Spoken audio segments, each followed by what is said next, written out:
Wir haben nichts gesehen.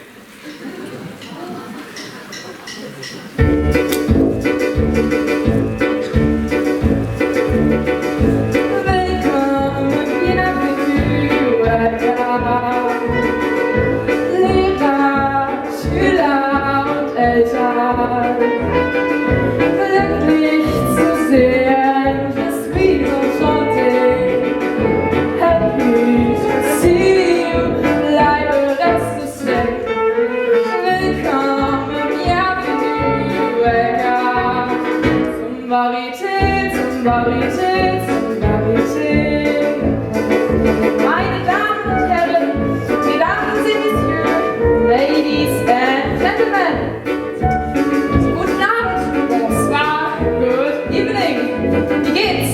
Comment ça va? Do you feel good? Ich bin euer Confront, je suis votre compère, I am your host.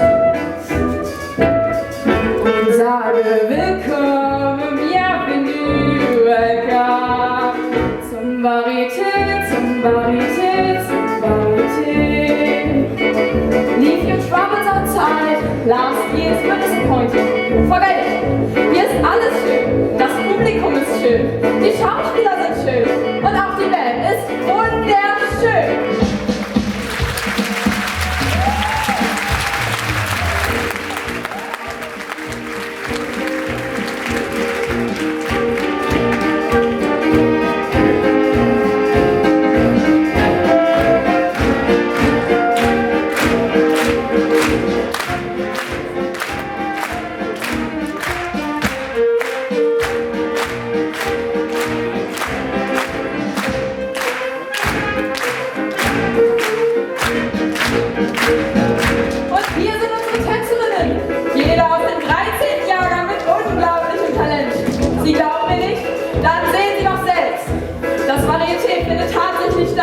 Die letzten Jahre waren ja ziemlich langweilig ohne Varieté. Aber wir sind hier und begrüßen Sie live und in Farbe!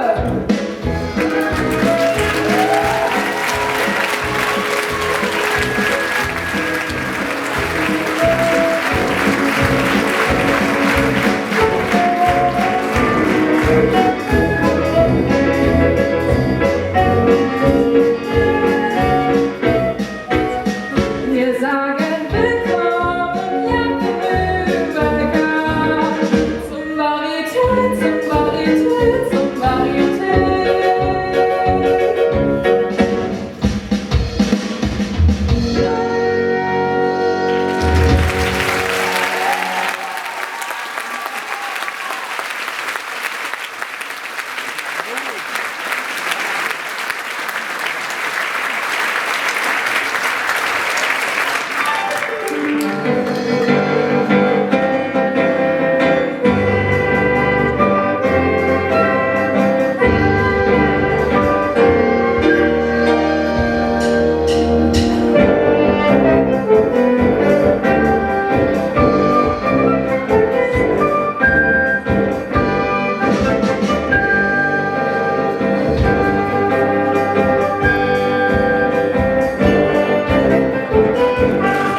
Herzlich willkommen zur Gestern-Show. Dankeschön. Schön, dass Sie alle da sind.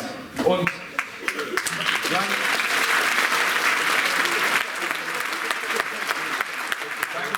Dankeschön. Und ich will es gleich zu Anfang sagen, für alle, die sonst eher RTL gucken, das ist Parodie. Also heute Show, Gestern Show, ist klar. Und jetzt mal bitte ganz kurz so richtig am Stuhl festhalten. Ich bin noch nicht Welke. Also, ne? Aber trotzdem bin ich aus einem ganz bestimmten Grund ausgewählt worden. Kurzer Tipp an die Lehrer, meine Kompetenz war es nicht.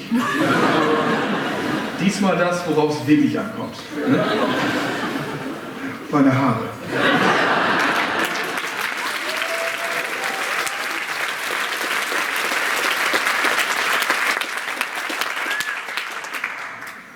Meine Damen und Herren, Donald Trump und ich haben nicht nur da etwas gemeinsam, sondern ich habe im letzten Jahr auch mindestens genauso wenig viele Steuern gezahlt wie mein großer gelber Freund, dieses verschrumpelte amerikanische Weißbrot.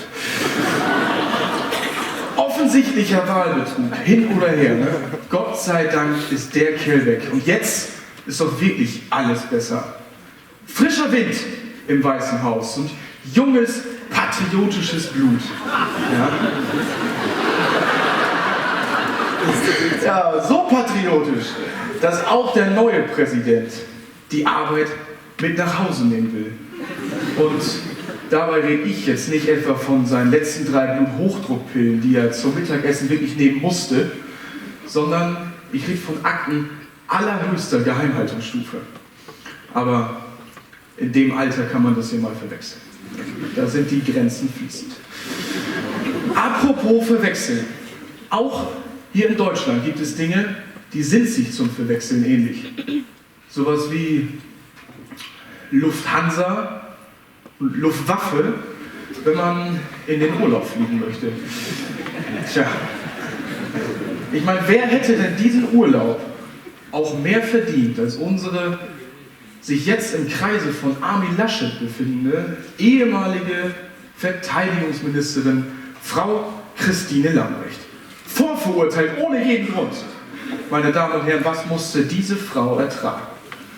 Und wieso das alles? Ich glaube, das könnte uns niemand besser erklären als Christine Lambrecht selbst. Einen großen Applaus, meine Damen und Herren. Christine Lambrecht.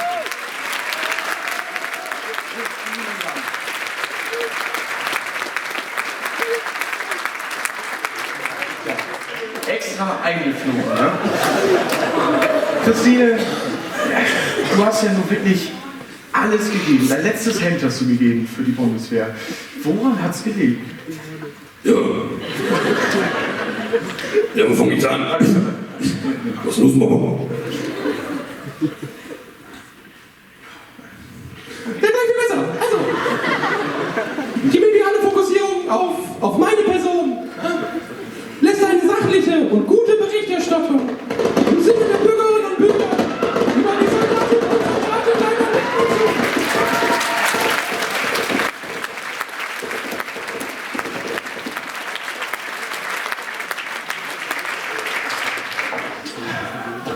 Was soll ich sagen? Nicht nur Donald Trump, sondern auch diese wunderbare Koryphäe der deutschen Politik musste jetzt nicht nur unsere Bühne verlassen, sondern auch unsere Regierung. Also ich für meinen Teil werde ihre unglaubliche Fachkompetenz auf jeden Fall bitter vermissen. Nur gut, dass jetzt ein echter Niedersachse das Amt übernimmt. Ein Mann voller Energie. Und beste Beispiele für den Tatendrang unserer Region finden wir ja wohl nirgendwo eher als direkt vor unserer Haustür. Und ich meine, vor unserer Haustür könnte es doch nicht schöner sein, meine Damen und Herren. Wir wohnen doch, wo andere Urlaub machen. Ich sage mal Ostfriesland, das Land der unbegrenzten Möglichkeiten. Vor allem für uns Jugendliche.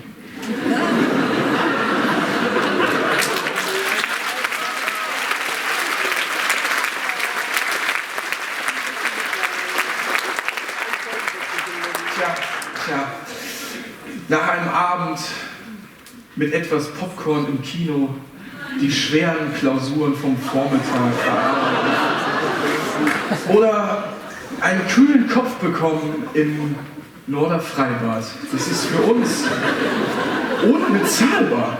Also so unbezahlbar für uns. Genauso unbezahlbar wie für den Norder Stadtrat. Aber wie soll man das denn auch alles unter einen Hut bringen, wenn man Kulturobjekte wie unsere wirklich wohlklingende Abschnittgerorgel in der Kirche oder das weltweit bekannte Teemuseum, traumhafte Früchtethemen haben die traumhaft, oder unseren unauffindbaren Vorzeige-Skatepark finanzieren muss. Weiß einer von Ihnen, wo das Ding ist? Naja, gute Leute, Leute mit Sinn und Verstand und Leute, die wirklich etwas verändern wollen, sind heutzutage unglaublich schwer zu finden. Ich frage mich, wo soll das noch alles hinführen? Und was passiert eigentlich mit denen, die jetzt gerade überall ihr Schindluder treiben? Wer will die ganzen Vollpfosten noch haben? Meine Damen und Herren, wir schalten live in die Hölle, da ist gerade ein Meeting geplant. Wir schalten live in die Hölle, da ist gerade ein Meeting geplant. Meine Fresse! Seit einer Woche ziehen wir das jetzt hier durch, ne? Bühnenbild, ihr sollt den Scheiß aufbauen, ihr Vollidioten. Und ich erzähle hier noch, dass von gute Leute sind schwer zu finden. Ey, wir schalten in die Hölle, ich bin in der Hölle hier. Was soll das?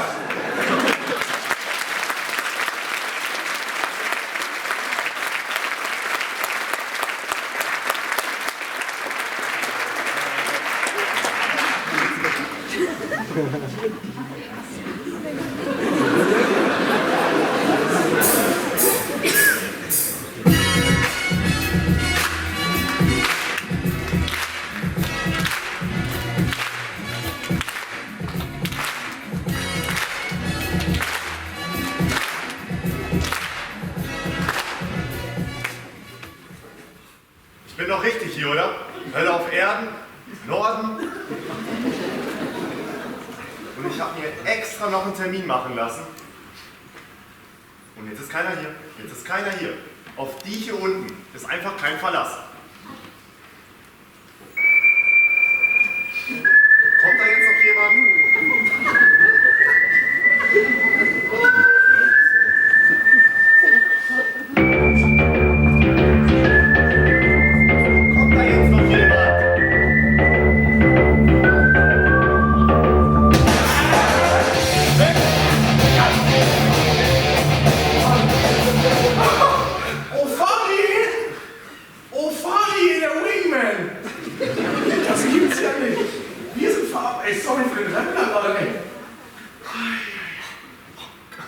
Kuralto, du alter Blutdrescher. Wie lange ist das jetzt bitte her? 450 Jahre, oder? Muss ja. Ja, letztes Mal, als wir hier waren, war noch alles anders. Habt ihr noch nicht alles dicht gemacht, aber? Ich bin jetzt eh nur hier, weil der Chef das so wollte, ne? Vor der Arbeit aber noch mal was Privates, ne?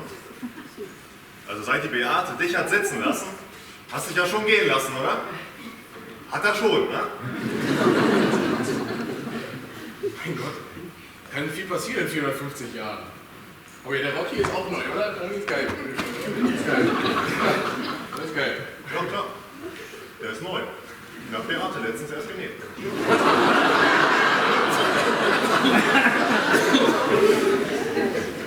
So eine Frisur wäre es aber auch mal wieder Sportsmann, oder was soll das da sein? Das war dir aber auch, da kann ich auch sagen, jetzt auch direkt, sie meinen, dass das Gefährt ist hier mit deiner blonden Mähne. Das ist Natur. Ja, als Gefährt. Verarsch mich nicht, ist Gefährt. So Gefährt.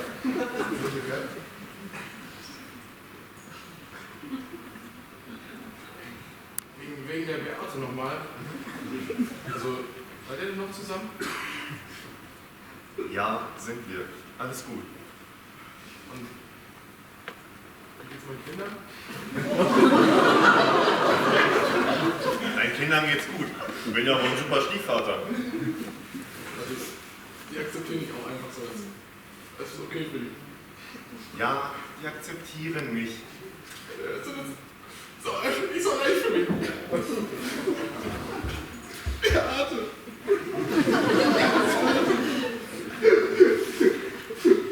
Ist ganz schön warm hier drin, oder? Ui.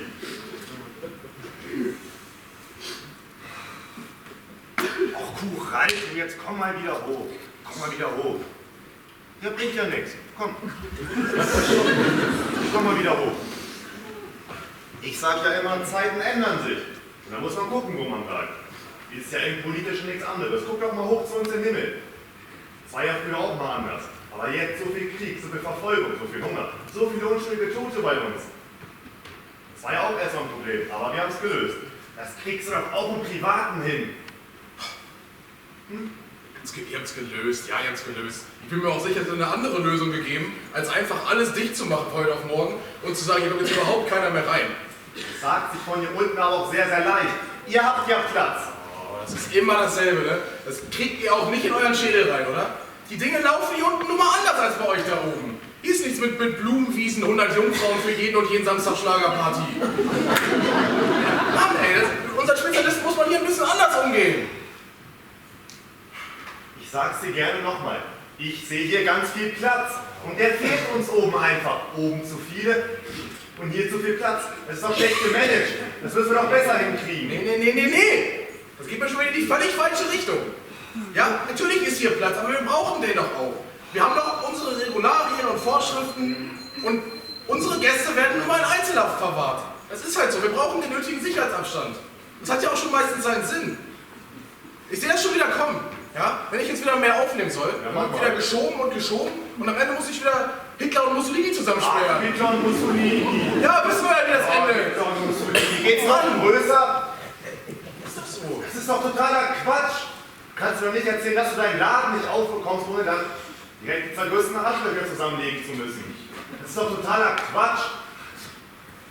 Du kriegst das hier doch geschoben. Von mir aus auch mit Sicherheitsabstand, von mir aus auch mit Regularien. Ich glaube, dir fehlt einfach noch Motivation, Kural. Und deshalb bin ich ja eigentlich hier. Ich habe nämlich ein Angebot von da oben mitgebracht. Ja, Dirk und die Mädels aus der Mensa sind doch gerade bei uns. Das wird Überleg doch mal, Kural, überleg doch mal. Wenn die hier runterkommen, überleg mal, dann habt ihr richtig gutes Essen. Und ich meine, richtig gutes Essen.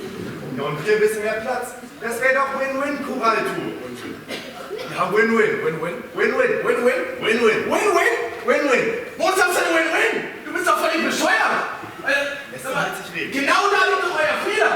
Ja? Erstens, dass du es anscheinend wirklich nicht verstehen kannst, dass die Regularien hier unten ihren Sinn haben und wir das so machen müssen. Und zweitens, ja, weil ihr da oben jetzt alles zugemacht habt, kommen hier unschuldige Menschen zu uns runter. Unschuldig. Ja, die kommen zu uns, haben ihr Leben lang nichts angestellt und sollen jetzt hier im Fegefeuer schmoren oder was?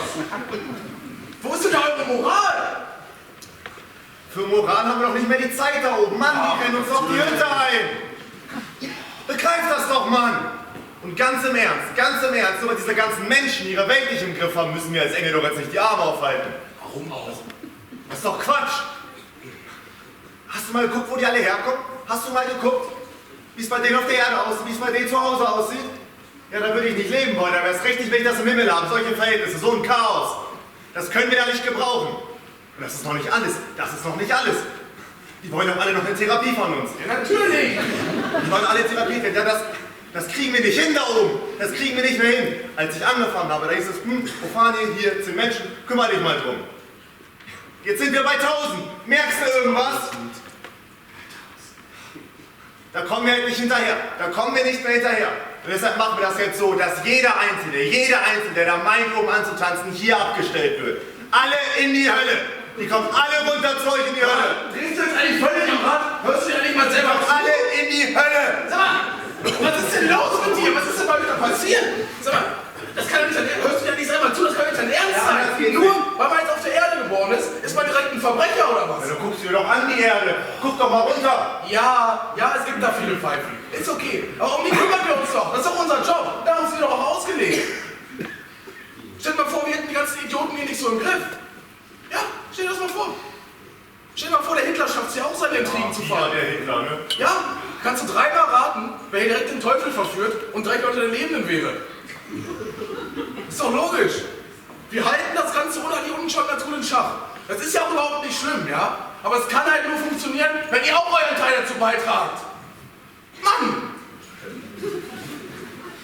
Kuraltu, wir brauchen dich. Bin Laden macht schon wieder Stress am Buffet. Oh nein, dieser Idiot! Wie oft habe ich dir das schon gesagt? Wie oft, ey? Lieber einmal mehr gehen, als sie direkt beim ersten Mal den Teller so voll zu hauen. Sonst geht der Stadion wieder leer aus und habe ich wieder was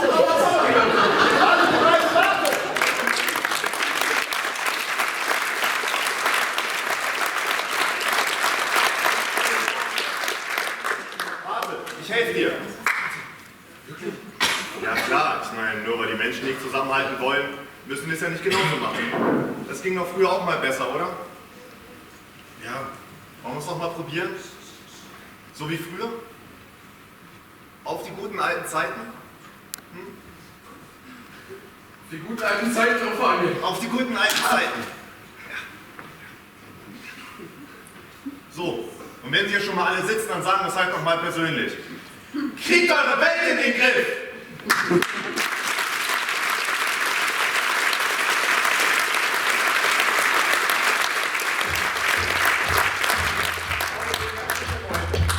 Ja, ist okay. Müssen wir mal wieder zum Essen vorbeikommen? Meinst du? Ja, also Beate will sich freuen. Ja. Kinder will sich freuen. Ich will mich auch freuen.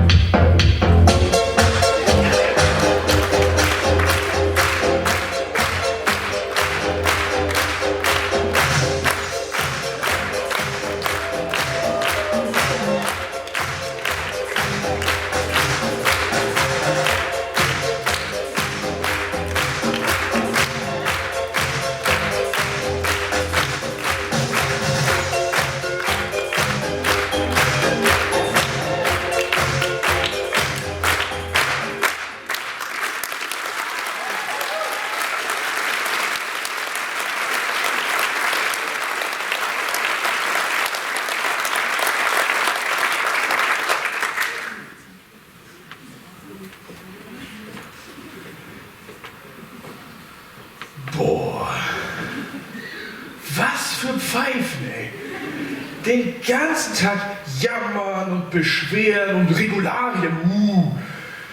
Und dann doch von der Bühne tanzen. Das müssen Beamte sein.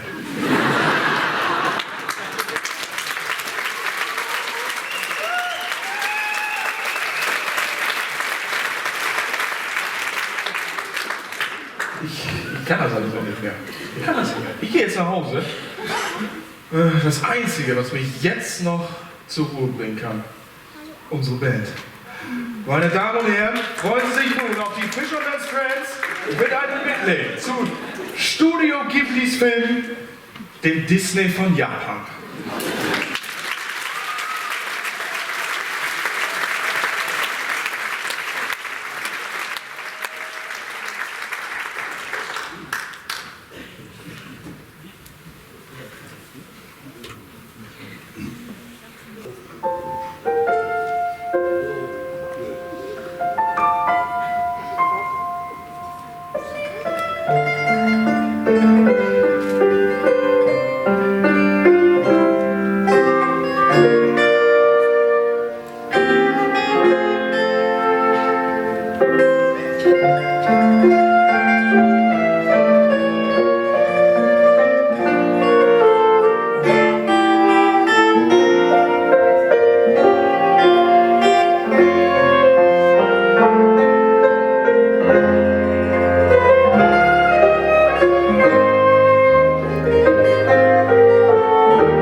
auch von mir nochmal ein herzliches Willkommen zu unserem Varieté. Ich habe euch heute einen Poetry Slam von mir mitgebracht und ich finde immer, dass Poetry Slam eine Art Kunstform ist, bei der man auch mal Dinge ansprechen kann, die vielleicht etwas unangenehmer sind oder über die man nicht so gerne redet. An der Stelle auch mal liebe Grüße an meine Eltern, ihr spielt eine wichtige Rolle.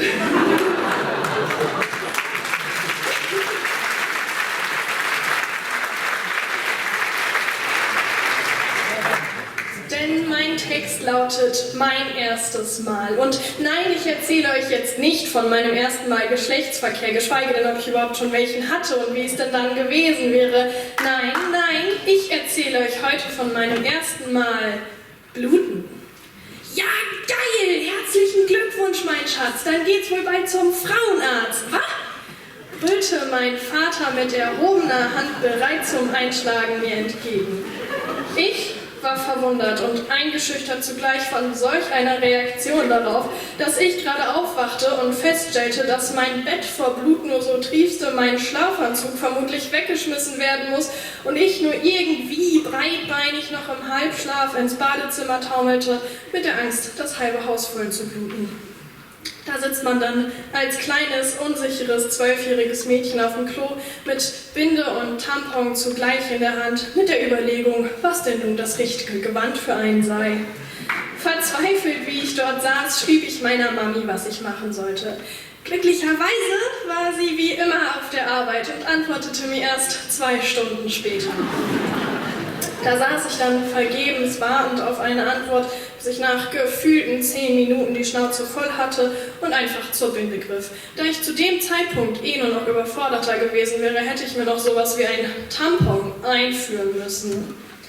Ich war 12. Was erwartet man, dass ich perfekt weiß, wie alles funktioniert? Nö. Meine Mutter hat mich mal gefragt und ich wollte definitiv kein Mutter-Tochter-Gespräch führen. Ging aber auch so. Musste es schließlich auch. Papa konnte mir schlecht helfen, so als Mann. Er dachte ja auch, ich müsse direkt zum Frauenarzt. Warum? Also, wieso sollte ich? Ich war doch gesund, dachte ich. Es wäre ganz normal. Ich wurde doch nur zur Frau. Denken wohl alle Männer, man müsse direkt zum Frauenarzt, nur weil man das erste Mal blutet, oder war mein Vater einfach nur äußerst unwissend? Ich meine, ich renne doch auch nicht ins Krankenhaus, sobald ich mich mal geschnitten habe. Autsch, murmelte ich vor mir hin. Ich spürte plötzlich ein furchtbares Stechen in mir. That bitch was a period cramp. Allerdings wollte es auch nicht mehr aufhören und der Schmerz ging sogar über in meine Beine. Nun, um die Schmerzen für alle nicht menstruierenden Menschen unter uns etwas verständlicher zu machen, es fühlt sich ungefähr so an, als würde jemand mit einem stumpfen Messer in deine Gebärmutter reinstechen und das Messer dort verweilen und kreisen lassen. Dabei blutet es natürlich fleißig weiter vor sich hin. Eine Wärmflasche musste her und ich hatte plötzlich Appetit auf Schokolade. Natürlich gehörte auch ich zu den typisch menstruierenden Frauen und es waren nicht nur Vorurteile und Gerüchte. Auch mit den Malen danach wurde es nicht besser. Früher zu dem Zeitpunkt hat man sich noch kurz gefreut und ist stolz wie Bolle durch die Gegend gelaufen, getreu dem Motto, guck mal, ich blute, ich werde jetzt zur Frau. Einige Monate Schmerzen und Selbstekel. Später hat man das Ganze schon bereut und sich gefragt, wie lange man den Scheiß noch aushalten müsste. Bis einem klar wird, dass das vielleicht noch 40 Jahre so weitergeht, wenn es blöd läuft. Und dann gibt man doch auf und kauft die Lieblingsschokolade eben schon auf Vorrat. Tja, Pauline, mach das Beste draus und schließ dich in deinem Zimmer mit Schoki und einem traurigen Film ein, wie viele andere es auch gerne machen würden. Wenn es nicht sowas wie den Alltag gäbe und du trotz allem weiter lächeln sollst und so tun sollst, als gäbe es das gar nicht. Die Frauen aus der Werbung schaffen das doch schließlich auch immer. Also einfach heimlich weiter vor dir selbst ekeln, ohne dass dabei auch nur ein Tropfen daneben geht. Wobei, sind wir Frauen unter uns mal ehrlich? Das geht doch gar nicht, oder? Oder seid ihr normal? Ich zumindest, weiche Monat für Monat erneut einen Schlüpper unter der Dusche ein, damit der Dreck wieder weggeht. Und jetzt mecker nicht, ich habe gesagt, dass es unangenehm wird. Doch, jetzt mal ganz im Ernst. Wusstet ihr, dass unsere Vaginas insgeheim miteinander kommunizieren können? Also, ohne Scheiß jetzt, redet man mal mit seiner besten Freundin darüber, kommt oft direkt ein, hey, ich hab auch gerade meine Tage, Hashtag Blutschwestern, Hashtag läuft bei uns.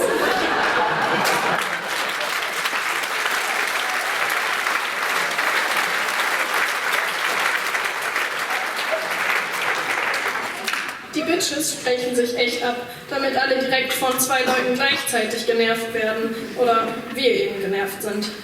Das ist ja eigentlich schon verdammt interessant, was da unten so abgeht. Und ich freue mich jetzt schon auf den Moment eines Tages, doch mal auf die bescheuerte Idee zu kommen, eine dieser neumodischen Menstruationstassen auszuprobieren, nur um dann später festzustellen, dass Blut wirklich dicker ist als Wasser. Dankeschön.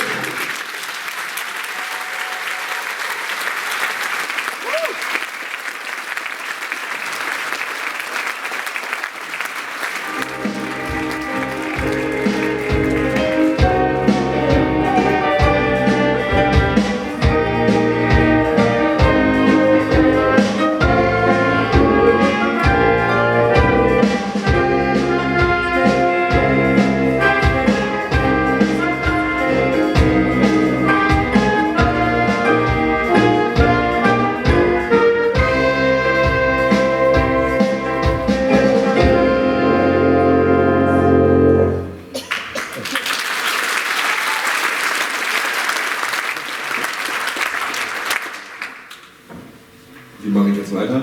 Also, als wäre das nicht alles blutig genug, was Pauline uns gerade erzählt hat, stehe ich jetzt heute vor Ihnen und habe die Erlaubnis, Sie wirklich voll zu labern. Und anwesende Lehrer wissen, wie schlimm das enden kann. Herr Müller, Sie sitzen in der ersten Reihe. Ja?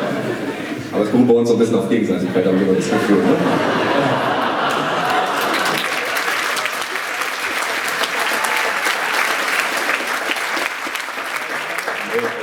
Spaß beiseite, ich muss mich heute an einige Vorgaben halten, denn wir spielen heute Wer wird Spitzenschüler? Und dafür haben wir was vorbereitet. Einmal Film ab, bitte. Ich weiß, dass Hung ein kluger Schüler ist. Und ich weiß auch, dass der hier bei uns gut vorbereitet worden ist. Aber ich glaube, dass die Fragen so schwer sind, dass er sie nicht alle beantworten kann. Wenn ich nun meine Wette verliere, werde ich am kommenden Mittwoch in der ersten und in der zweiten Pause und am kommenden Donnerstag in der ersten Pause mit einer Sammelbox durchs Lehrerzimmer gehen und für diesen Jahrgang sammeln. Ich glaube, dass es ihm mit Leichtigkeit gelingen wird, auch die schwierigsten und anspruchsvollsten Fragen zu beantworten, weil er durch unsere wunderbaren Lehrerinnen und Lehrer 9 Jahre lang super ausgebildet worden ist. Daher wette ich, dass Hung alle Fragen richtig beantworten wird. Verliere ich diese Wette, dann werde ich am kommenden Mittwoch in den ersten beiden Pausen und am kommenden Donnerstag in der ersten Pause im Lehrerzimmer in einem Feenkostüm zusammen mit weiteren Mitgliedern meines Jahrgangs Kekse an die Lehrerinnen und Lehrer verteilen.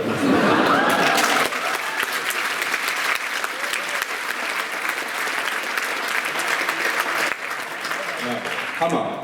Erstmal möchte ich einen dicken Applaus für Herrn Gretz haben, dass er aber sowas mitmacht, das ist auf keinen Fall selbstverständlich. Ich sehe Sie da nicht, aber Dankeschön.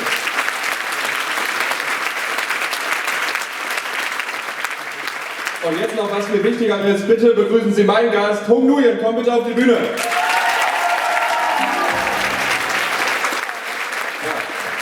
Schön, dass du hier bist, Hung.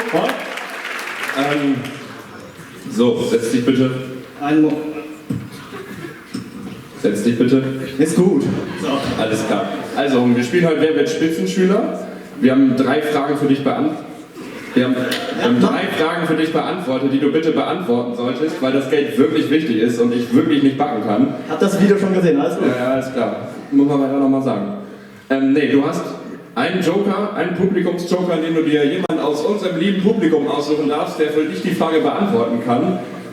Blöd ist, dass wir überhaupt nicht weit gucken können und die Leute gar nicht sehen, aber mit einem Zufallsjoker, egal. Besten Glück brauche ich den ja gar nicht, aber na gut. Alles klar. Die Fragen, die ich dir stellen werde, kommen von deinen Lehrern, also darfst du dich bei denen bedanken, falls was schief läuft. Kann ich Happy sein jetzt schon suchen, oder? Ja, den findest du, glaube ich, nicht. Findest du nicht, habe ich auch schon versucht. Nein, falls du falsch liegen solltest, machen wir trotzdem weiter, damit wir unseren Auftritt noch ein bisschen genießen können, bevor es hier wieder mit irgendwas anderem weitergeht. Aber willst du dir die erstmal vorstellen? Also zuallererst, ihr habt es im Video schon gehört, ich bin Hung und für die Leute, die in der Schule sind, die werden mich auch schon kennen.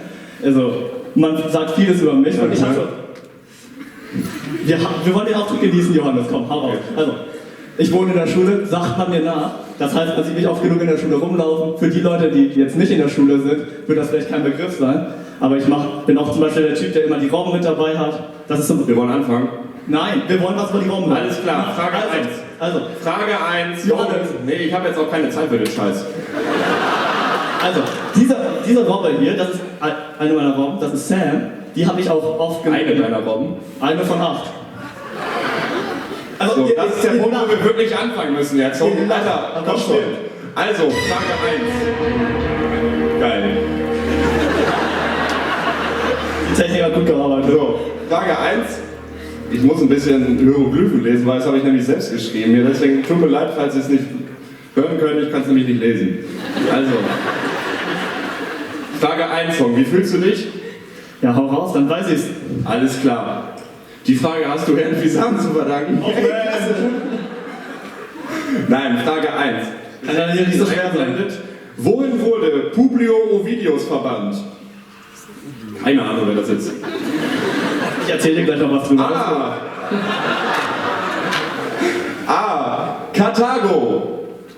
B. Tomi, das heutige Konstanza. C. Nordgriechenland. Der fliegt gleich wieder irgendwo hin, das war bei der Generalprobe genauso. Ich hab noch einen zweiten. Ja, das ist auch, glaube ich, der zweite, oder nicht? Ich hab noch einen dritten. Oder D. Cordoba, das heutige Cordoba. Also, erstmal für dich vielleicht. Puplu, bist du dir ganz sicher, dass das richtig geschrieben ist? Das musst du dich bei Herrn Fisan beschweren. Ich habe nur Steuerung C, Steuerung V und ab dafür. Also, Herr Fisan, wenn Sie da irgendwo sind, ne? Ich wollte es nur mal sagen. So, also dann aber zur Beantwortung der Frage. Und lustigerweise, kleine Backstory dazu. Wir hatten das in Latein im ersten Halbjahr der Oberstufe. Und Herr Fisan hat da so einen Ordner, wo er all seine Lateinsachen reinschnallt. Ja. Und da hat vorne so ein Bild drauf von Ovidius. A, B, C oder D.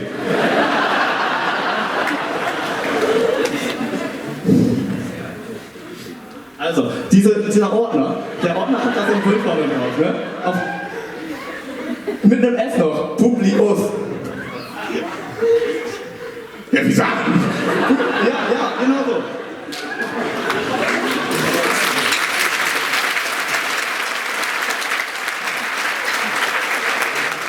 Also hieran erkennt man wirklich, dass Hung die Fragen tatsächlich nicht kennt. Also nur nochmal so. Jetzt musst du sie auch richtig beantworten, ob wir das redest hier. Ich habe noch nicht die Ordnergeschichte fertiggestellt. Also, und dieser Ordner, dieses Bild, das vorne drauf steht, ist eine Statue von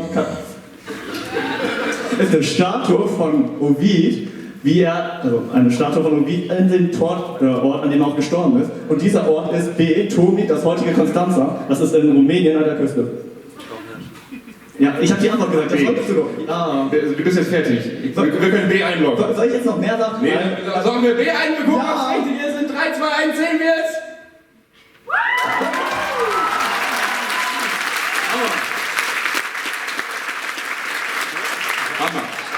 Aber wir wollen uns nicht zu früh freuen, du hast noch 2 Fragen vor dir. Die zweite Frage kommt von Frau Fisan. Ach, dieser Lauf da, was soll so sein? Vielleicht ist sie auch da, wir sehen es wie gesagt nicht. Können Sie einmal winken? Wir sehen es immer noch nicht. Wollen Sie mal Licht anmachen oder so? Oh ja! Oh, ach da hinten! Da ist sie!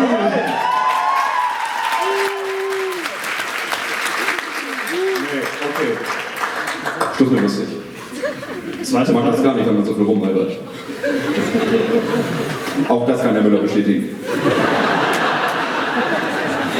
Nein, okay. Also, für alle, die es nicht wissen, Frau Fisan ist Hung Seminarfachlehrerin und es geht darum, die soll eine Seminarfachlehrerin.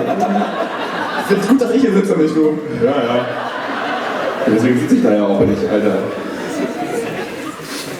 Ich war im Seminarfach auch nur anwesend. Ich habe nur verstanden, aber begriffen habe ich nichts. Also, es geht um Klimawandel. Da muss ja, ne? Ich lasse jetzt den Kommentar raus mit Sekunden. Also, wie viele Arten sterben mit momentanem anthropogenen Klimawandel aus? A. Circa 10 pro Tag. B. Circa 75 pro Tag. C. Circa 150 bis 200 pro Tag. Oder D. Circa 1000 pro Tag. Also, wenn ich das wüsste, würde ich jetzt eine lustige Geschichte erzählen und ne, so, aber... Erzähl irgendwas, du musst die Fragen beantworten, erzähl irgendwas. Nein, diesmal muss ich sogar tatsächlich mal ein bisschen drüber nachdenken. Ist bei der Generalprobe auch noch nicht passiert, aber Ja, okay, ich gebe immer ein erstes Mal. Also, haben wir gerade gehört.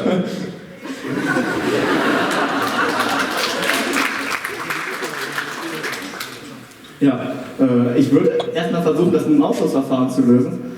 Circa 10 pro Tag klingt ein bisschen wenig, also wenn wir schon davon reden, sonst wäre es ja keine Nachricht, 10 pro Tag, was soll das schon sein? Ja, 1000 pro Tag? Hunde, scheißegal, Hauptsache weg. Ja, wie viele Katzen und sowas gibt es denn sonst noch so, ne? 1000 pro Tag klingt ein bisschen viel, aber man weiß ja nie, ne? Wer weiß, wir hatten das ja gestern auch schon mit der Gletscherschmelze zum Beispiel. Ich kann mich hier nur bedingt drehen, bitte bleib beim Drehrad. Mein Stuhl kann nicht drehen, deiner nicht. Tja, so, genau. Also, dann denke ich, bleiben noch B und C, also für mich jetzt im Ausschussverfahren. Okay. 75. Also ich erinnere mich noch daran, dass Frau Fisan mir mal so einen Artikel gezeigt hat, auf der Busfahrt. Also Busfahrt von Berlin zurück nach Norden war das, in der Süddeutschen Zeitung. Der war richtig schön aufbereitet, so wenn man runterscrollt, dann kommen die Bilder von der Seite rein und ja, genau. Und ich würde sagen, der muss zumindest wichtig genug sein, dass man ihn zeigt. Also 75 klingt für mich immer noch ein bisschen wenig. Aber Johannes, wie schwer wird die dritte Frage? Soll ich meinen Joker benutzen? Also ich kann keine der Fragen, 3 Fragen beantworten. Das ist völlig scheißegal, was ich jetzt sage. Risiko auf dritte Frage? Komm, Johannes. Ist das geil? Das ist hammergeil, Alter. Wow. Mehr braucht ich nicht hören. Oh, na, vielleicht weiß man es auch nicht. Du hast echt viel Druck jetzt, ne? Wirklich viel Druck. Ja.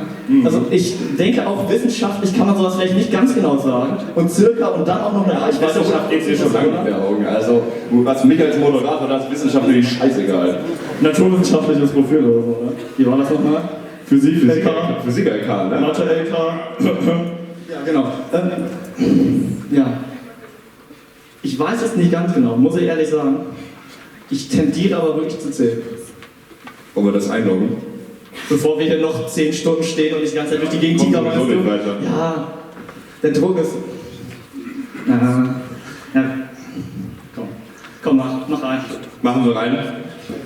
Wir loggen es ein und wir sehen es in 3, 2, ein Flummigo später und...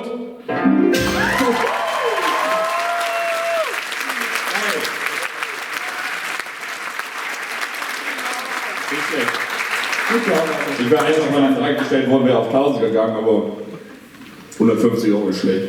Das ist viel, aber ist egal. So, sind wir über den Berg, Johannes? Bitte? Sind wir über den Berg, Johannes? Nö. Och man. Du hast ja noch eine dritte Frage. Und der Druck steigt stetig weiter.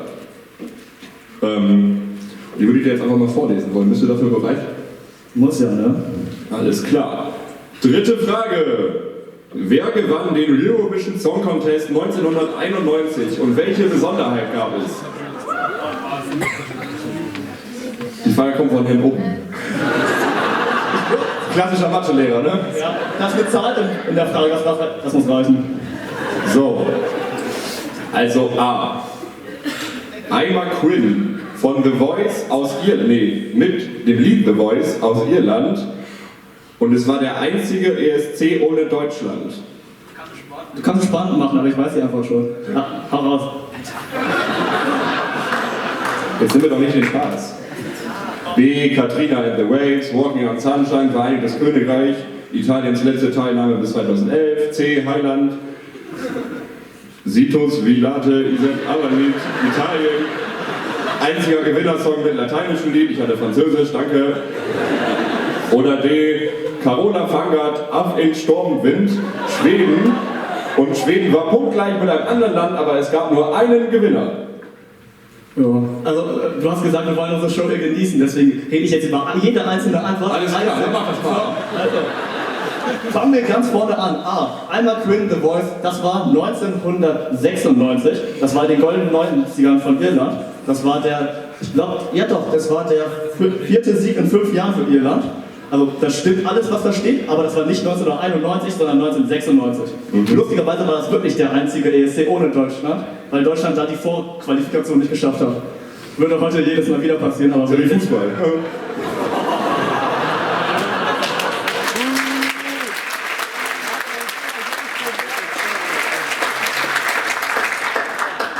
So, weiter geht's.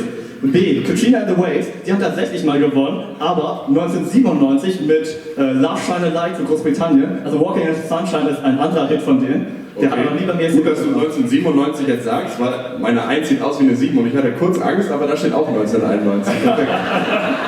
Ich hätte dich darauf hingewiesen. Danke dir, danke dir. So, und Italiens letzte Teilnahme, lustigerweise stimmt das sogar. Und, also, ist es jetzt A, B, C oder D? Mein Gott. Ja, okay. Ja, es ist auf jeden Fall D und da steht sogar nicht mal die gesamte Geschichte, denn es war so, dass der Song beide die gleiche Punktzahl hatten, aber dann gibt es ja immer den Tiebreaker. Der Tiebreaker ist dann, wer die meisten 12 Punkte gekriegt hat. Das war dann mit Frankreich auf dem 2. Platz. Und dann hatten die beide 4 mal 12 Punkte. Und dann muss es nochmal einen runter, wer die meisten 10 Punkte Wertung hatte. So läuft das beim ESC also ab. Und dann geht's immer weiter. Ich kenne das vom Fußball, Tor, nicht Tor, Abseits, Videobeweis und zack, aber... Das ist halt ein bisschen raffinierter als beim Fußball, weißt du? Ja, das meiste ist raffinierter als Fußball. Runde muss ins Enge gegangen, würde jeder verstehen. Gönnen wir doch einmal gehen, ja? So, aber auch wir wollen zum Ende kommen. Ja. Das Bühnenbild guckt schon so komisch dahin, wer fertig. A, B, C oder D, ja. So. Ja, okay, es ist auf jeden Fall D. D. Jo. Auf jeden Fall. Warte mal. Ich habe noch einen Joker, oder? Theoretisch hast du noch einen Joker, ja. Also ich brauche den Joker. Entschuldigung. Ihr dürft noch nicht. So. Jo, dann würde ich den Joker einfach mal benutzen. Will irgendwer was vielleicht sagen oder sowas?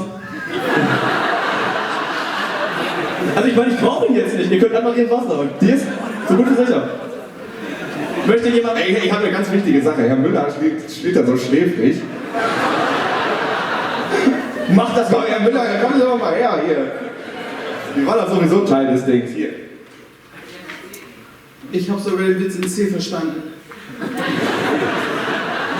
Herr Müller, geil!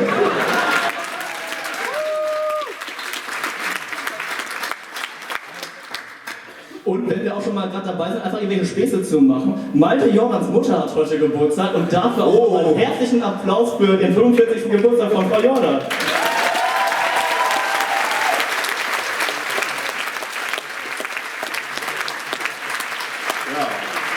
Alles Gute.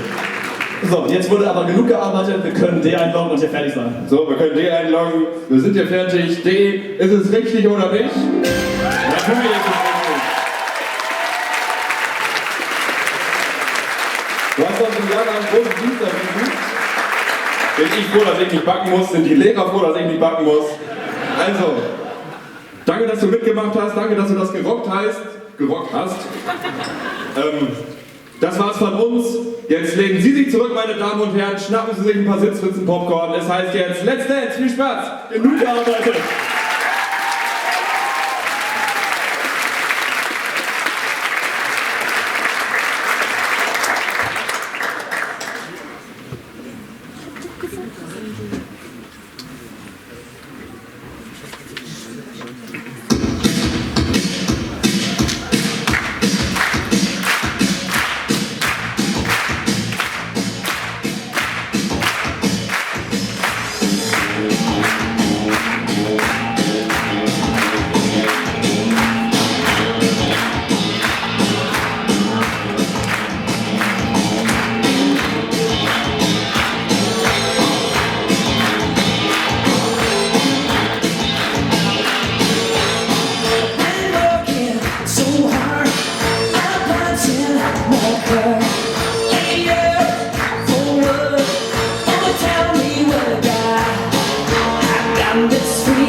Das lange Warten hat ein Ende. Deutschlands schönste Tanzshow ist zurück, live aus Norden. Hier ist Let's Dance. Und hier sind ihre Gastgeber Viktoria Swarovski und Daniel Hartwig.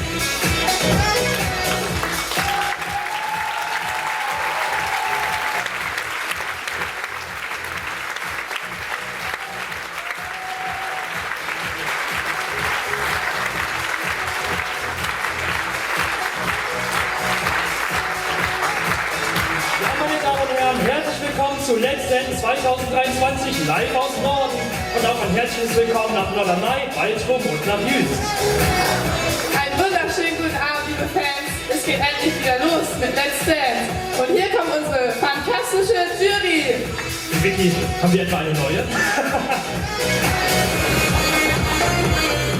Bitte begrüßen Sie Jorge González.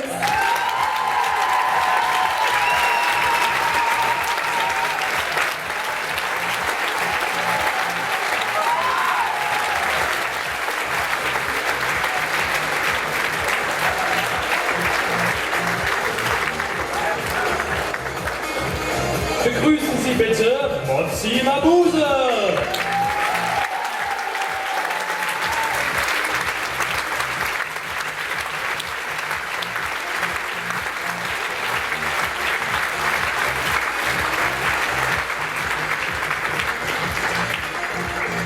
Und Herr Joachim Lambi.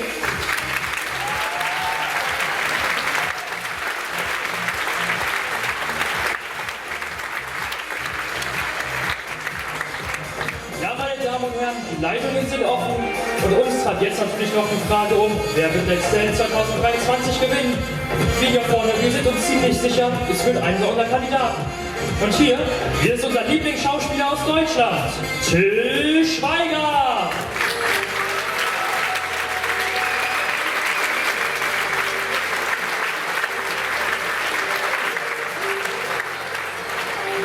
Wir freuen uns auf TV-Millionärin Carmen Geist.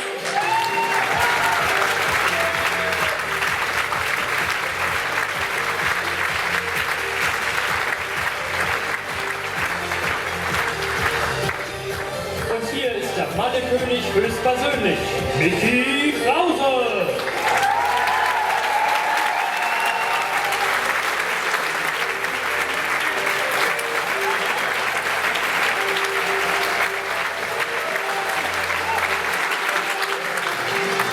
Sie werden jetzt sehen, Micky Krause und Christina Luft mit einem Disco-Fox zu Eine Woche wach.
Wow, Vicky, also da muss ich sagen, das war wirklich eine Performance. Ich glaube, du hast uns alle wirklich aus den Socken gehauen.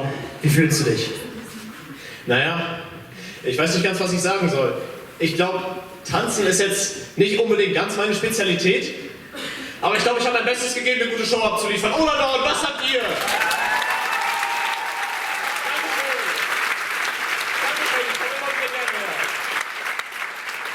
Ja, das Publikum hast du auf jeden Fall hinter dir. Jetzt wollen wir mal sehen, was unsere Jury zu dir zu sagen hat.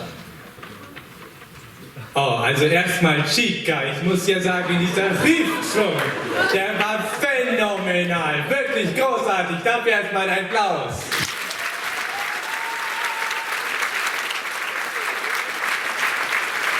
Wirklich, wirklich großartig. Aber Miki, bei dir hat man gemerkt, so der ein oder andere Fehler war da doch noch den. Da müsst ihr noch ein bisschen üben, aber trotzdem von mir gibt es eine 3.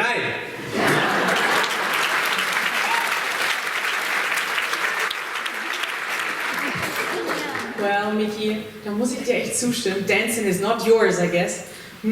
Ja, ich bin zwar jetzt nicht so ein Fan of your music, aber ich glaube, dabei solltest du bleiben. Eine 5.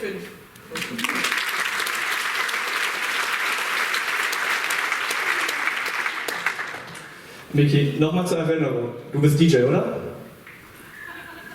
Ja. Du versuchst es, okay, ich sehe es. Ja.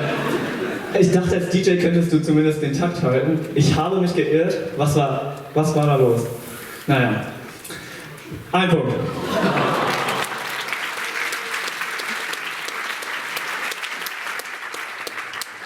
Ja, Miki, das waren jetzt nicht die besten Stimmen, muss man sagen. Was hast du denn dazu zu sagen? Naja, die Jury hat gesagt, was sie gesagt hat. Ich habe dazu, glaube ich, relativ wenig zu sagen. Aber es kommt auch aufs Publikum an. Oder Norden, was habt ihr?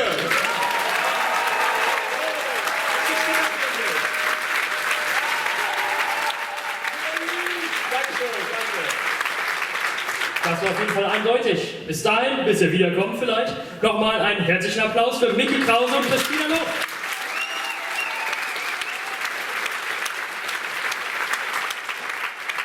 Als nächstes freuen wir uns, Till Schweiger und Katrin Menziger mit einem Wiener Walzer zu Black Pearl zu sehen.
Wow, Till, das war ja wirklich unglaublich.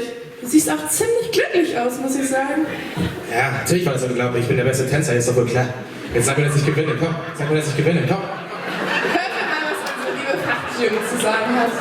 Also Till, mein Süßer, ich kann nur dir sagen, dass du wirklich gute Chancen hast. Das war ja wunderschön, bist du über den Boden geschwebt. Es hat mich mitgenommen, ich hab's Gefühl. Und auch deine Hüftschwung. Ich dachte gar nicht, dass man im Walzer so viel Hüftschwung haben kann. Es war wirklich, wirklich toll, Till. Eine 9.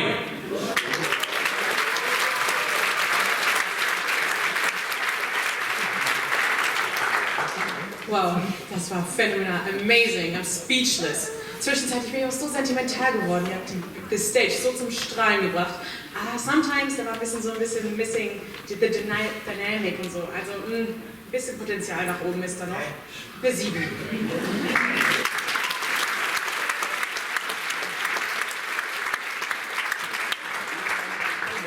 Till, du bist ein sehr schlechter Schauspieler. Aber... Hast du deine Filme mal geschaut?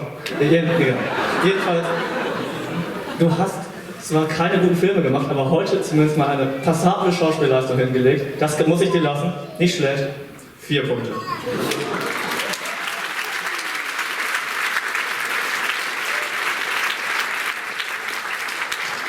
Ein wirklich starkes Ergebnis, Till. Was sagst du denn dazu? Starkes Ergebnis, 4 Punkte, ich bin der beste Schauspieler Deutschlands. Warum bin ich überhaupt Nummer 2? Warum bin ich Start Nummer 2? Ich bin Start Nummer 1.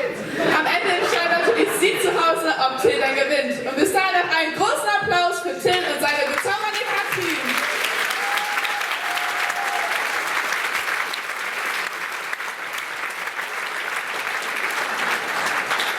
Jetzt für Sie Carmen Geis und Patricia Jonell mit einem Cha-Cha zu I Just Got Paid. Was machst du, Carmen?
Wow, also Carmen, das war wirklich der Burner. Nicht, dass du uns am Ende noch die Bühne abfackelst. Schätzchen, das ist so lieb von dir. Ich wünschte, der Robert würde sowas auch mal sagen. Sonst kaufe ich mir mal Gucci, Louis und Chanel. Verstehen wir einer die Alte. Ja, man muss aber sagen, das sieht wirklich gut an dir aus. Ach, danke, Schätzchen. Dann wollen wir mal gucken, ob unsere Jury dich genauso brillant fand. Oh, zumindest ich fand dich super brillant, wirklich. Auch Daniel, du hast das perfekt gesagt. Du bist der Burner, wirklich. Und ihr beide zusammen seid ja so süß. Es war wirklich, wirklich toll. Von mir gibt es eine 8.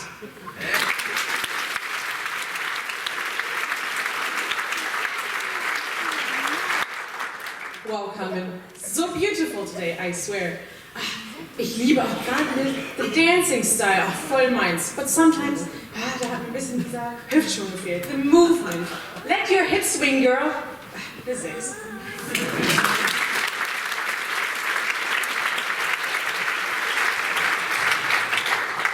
Carmen, Schatzi, wir kennen uns ja schon, du warst ja schon öfters hier. Ich hab's dir aber auch schon mal gesagt, Tanzen ist nicht so deins. Du hast dich wirklich auch nicht verbessert in den letzten Staffeln, aber naja, du versuchst es immer wieder, das kann ich auch respektieren irgendwo. 3 Punkte.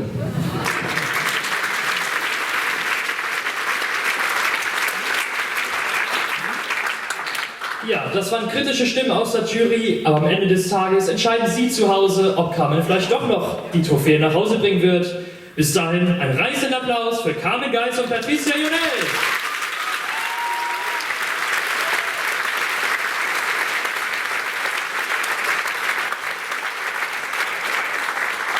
Sie haben es gehört, jetzt liegt es an Ihnen. Sie zu Hause können entscheiden, wer sich in Ihr Herz getanzt hat. Schreiben Sie jetzt an die Nummer 555-0111 die Ziffer Ihres Lieblingskandidaten und verhelfen Sie so dem Paar Ihrer Wahl zum Sieg. Micky Krause mit der Ziffer 1.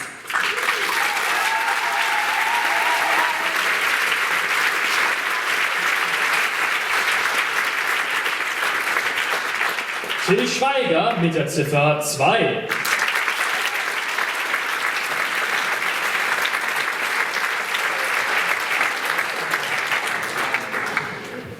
Und Carmen Geis mit der Ziffer 3.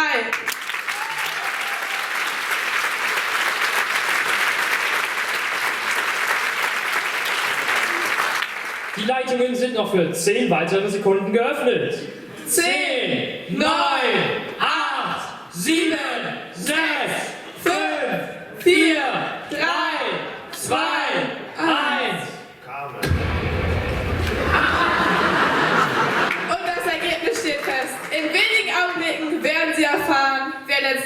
2023 gewinnen konnte. Und der Gewinner heißt Carmen Geil!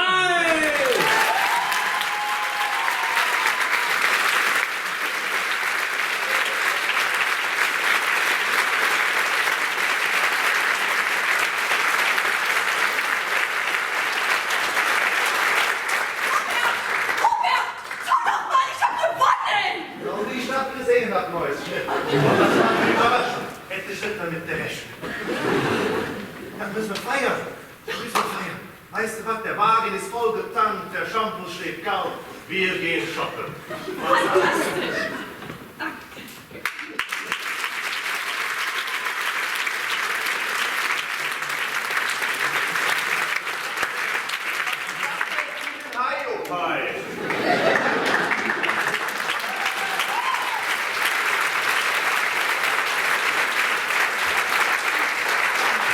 Ja, meine Damen und Herren, das war Let's Dance 2023 und Sie sind sicherlich genauso traurig wie ich, dass es jetzt schon wieder vorbei ist. Und damit Sie bis zum nächsten Mal nicht ganz so lange warten müssen, haben wir noch mal ein Tanz mit 8 Kandidaten für Sie organisiert. Viel Spaß!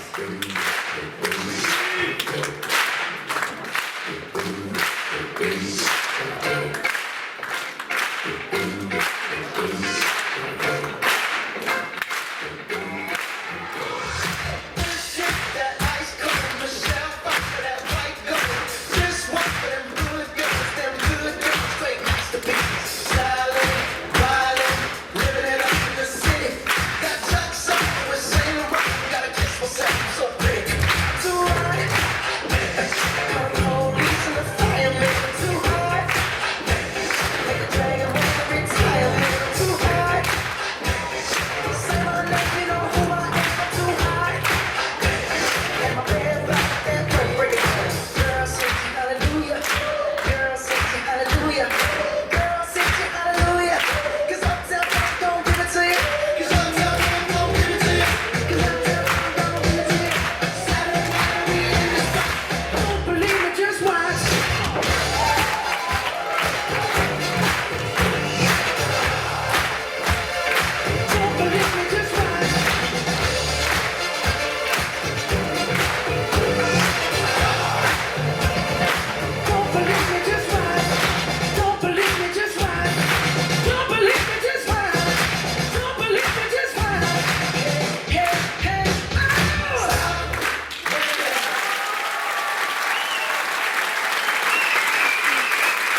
erstmal am Klavier.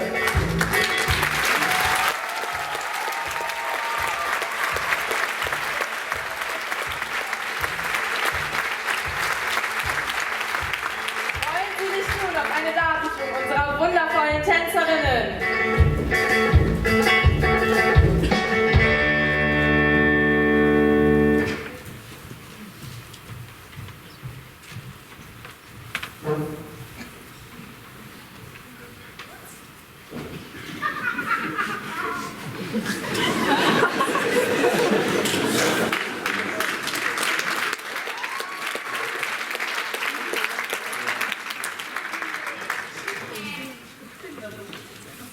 Underneath the city lights, there is a world few know about, where rules don't apply, no, and you can't keep a good girl down.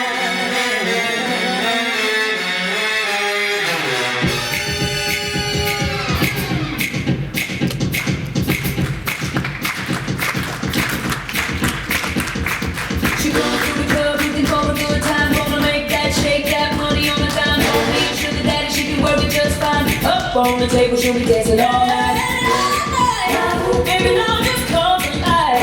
Under the spotlight, all the girls wanna fall in line. We say, here come the ladies, got to give a little show. Here go the boys, gonna show a little more. Get it up, don't let you rest. Get it up, this is not a test. Get it up, gotta give me your best. So get your ass up, show me how you do it. Get it up, won't let you rest. Get it up, this is not a test. Get it up, gotta give me your best. So get your ass up, show me how you do it.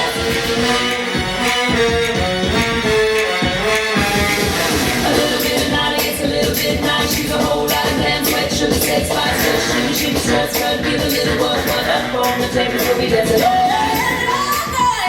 Everybody just come alive. Under the spotlight, all the boys wanna fall behind. We say,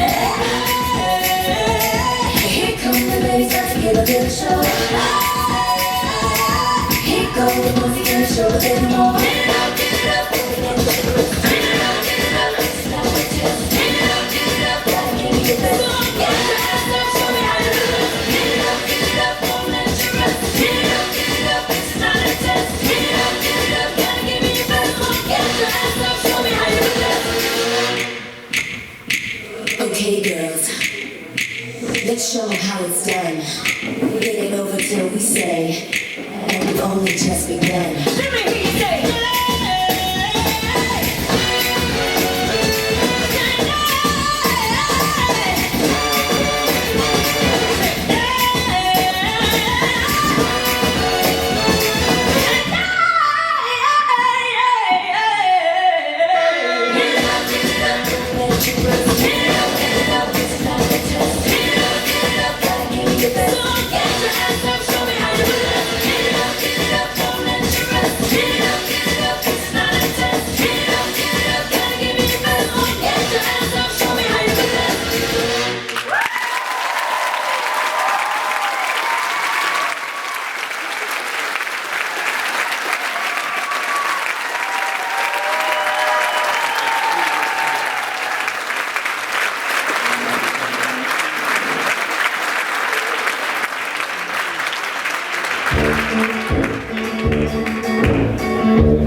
Meine Damen und Herren, unsere wunderschönen Tänzerinnen.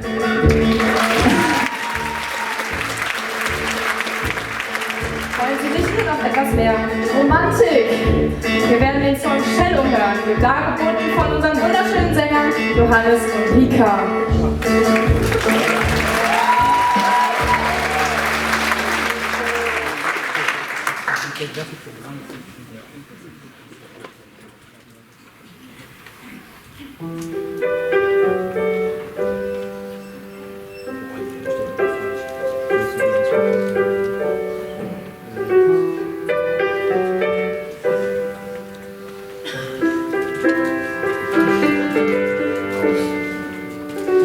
Tell me something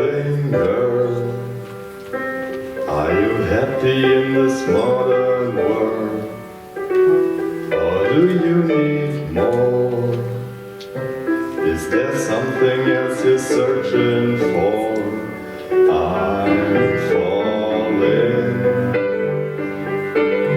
In all the good times I find myself longing for a change.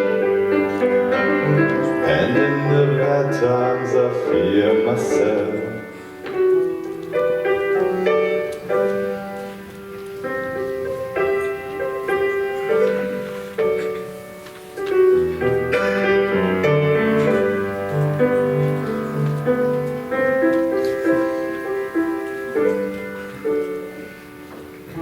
Tell me something, boy.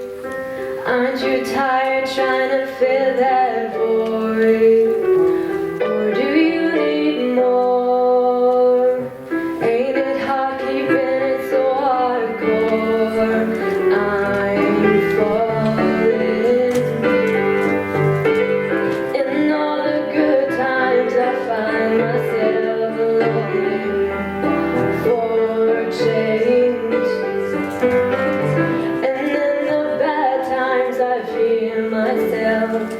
I'm on the deep end, watch as I dive in. I'll never meet the ground. Crash through the surface where they can hurt us. We're far from the shallow now.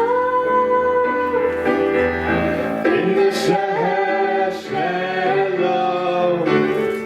in the shallow, in the shallow, we're far from the shallow now.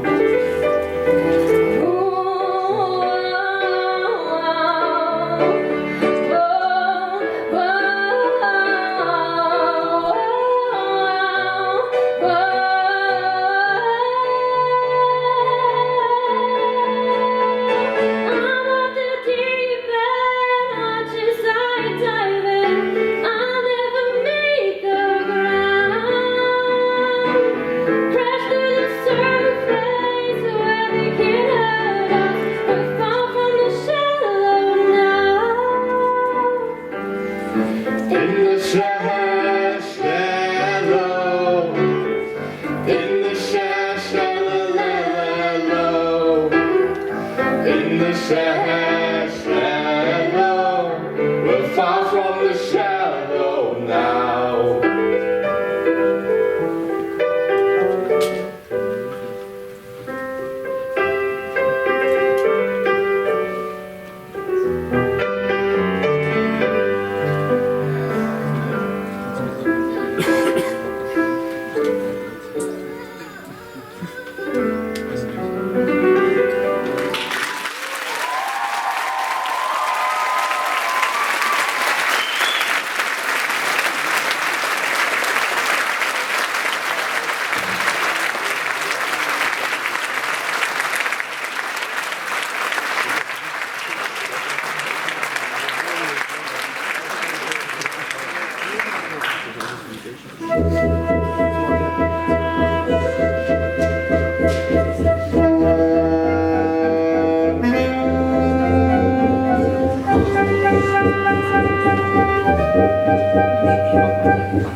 alte Elton John.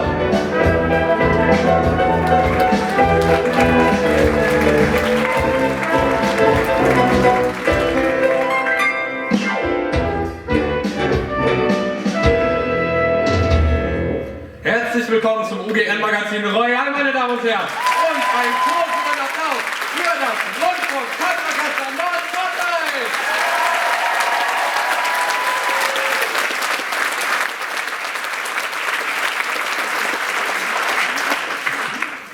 Es gibt kein Tempolimit auf deutschen Autobahnen, aber für die Internetgeschwindigkeit. Volker Wissing, unser Mann für die Autobahn, unser Anwalt für die Autofahrer, baut kräftig aus. Aber nicht das Internet. Auch wir hier vom UGN-Magazin Royal haben mehr als fragwürdige Prioritäten gesetzt und präsentieren Ihnen daher nun zuerst Marie Waskowiak und Niklas Leiber mit ihrem Flua-Duett.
Das waren Marie Waskowiak und Niklas Leider mit ihrem Flua-Duett,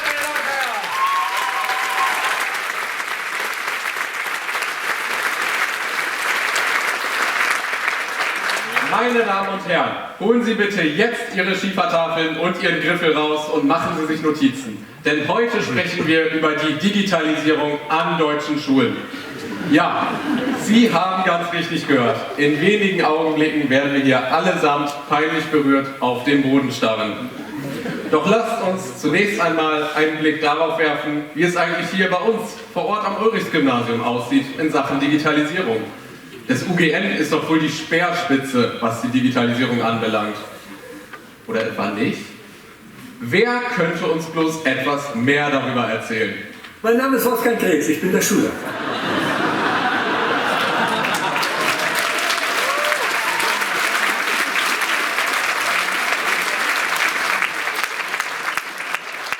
Okay, Herr Schulleiter Wolfgang Krebs. Wie sieht es denn aus am UGN mit der Digitalisierung? Das Ulrichs-Gymnasium ist eine sehr alte Schule. Aber Herr Schulleiter, Herr Schulleiter, ich bitte Sie, sehr alt. Das UGN ist doch wohl eine durch und durch digitalisierte Schule, die ihre Schülerinnen und Schüler vom ersten Schultag an nach den Vorgaben des niedersächsischen Kultusministeriums an digitale Lehrmittel heranführt und zu mündigen Bürgerinnen und Bürgern mit höchster Medienkompetenz ausbildet und dafür selbstverständlich und ausschließlich nur mit modernster Technik arbeitet. Das ist ein Smartboard. Das, meine Damen und Herren, war ein Smartboard. Augenblick. Was können die Dinger nochmal? Das ist ein Smartboard, also sozusagen eine elektrische Tafel, wo du auch Dateien aufrufen kannst und auch ins Internet gehen kannst. Aha! Dateien aufrufen und ins Internet gehen, meine Damen und Herren. Haben Sie es gehört?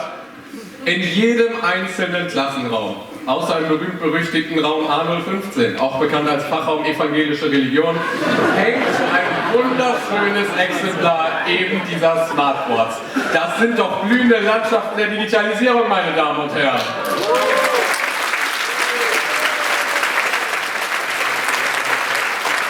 Aber hat das UGN nicht noch etwas mehr zu bieten, außer nur diese Smartboards? Die Antwort hat ein bisschen mit Smartphones zu tun. Ganz richtig, Herr Hoffmann. Weil Bodo Paul Hoffmann bis zu 90 Stunden die Woche arbeitet, während er für ganze 23,5 Stunden bezahlt wird, können alle Schülerinnen und Schüler ihre Stundenpläne, Ausfälle und Stundenplanänderungen über die UNTIS-App einsehen. Aber mehr noch. Das UGN hat dank Herrn Hoffmann mittlerweile ein echtes Medienbildungskonzept, das auch die flächendeckende Ausstattung aller Schülerinnen und Schüler mit Tablets in naher Zukunft vorsieht. Das absolute Alleinstellungsmerkmal des UGN ist allerdings ohne Frage das schulbekannte Influencer-Duo. Und nein, ich meine damit nicht Missy Motion, die jetzt die ganze Zeit Sims spielt. Nein, ich meine selbstverständlich unser schuleigenes Influencer-Duo, das sich bereits auch weit über die Schule hinaus durch zahlreiche Kooperationen einen Namen machen konnte. Diese reichweitenstarken Influencer zeigen, dass sich unsere Schule am Puls der Zeit befindet, dass sie die Digitalisierung auf Augenhöhe mit den Schülerinnen und Schülern voranschreiten lässt. Henning Fiesan und David Gronewold.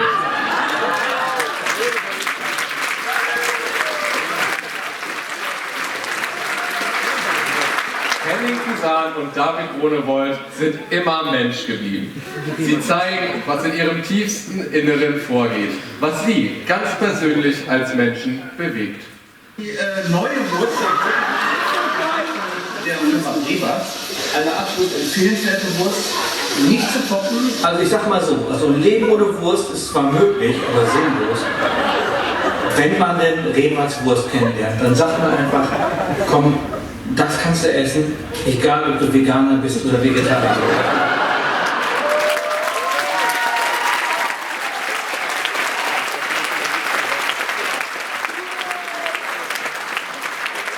Meine Damen und Herren, da wird einem doch wirklich warm ums Herz. Wir erkennen nun also, dass wir am Ulrichs-Gymnasium bereits recht gut aufgestellt sind, was die Digitalisierung anbelangt. Sogar der Online-Unterricht während der Corona-Pandemie und der damit verbundenen Schulschließung lief richtig, richtig gut. Schauen wir uns doch mal an, wie die Lehrerinnen und Lehrer und Schülerinnen und Schüler das gemeistert haben. Mal sehen, wer es wann und ob es überhaupt jemand in die Videokonferenz schafft.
You are currently the only person in this conference.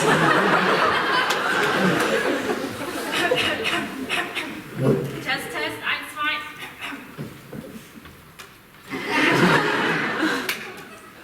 Nanu? Keiner da? Bin ich denn falsch? Ich glaube, da muss ich nochmal bei Untes schauen. Nee, das ist schon richtig. Ich habe jetzt Mathe in der 11a. Obwohl, wenn da gleich in 5 Minuten keiner mehr kommt, dann habe ich eine Freistunde.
Genau, Frau Müller. Es kann immer nur einer reden.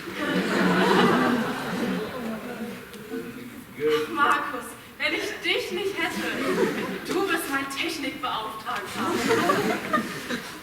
Markus, Jens, ihr dürft die Daumen auch wieder runternehmen. Ach, vielen Dank. Dann wollen wir jetzt mal anfangen. Wir sind jetzt ja auch nicht ganz so viele. Das heißt, die Verbindung reicht und wir können alle unsere Kameras anmachen.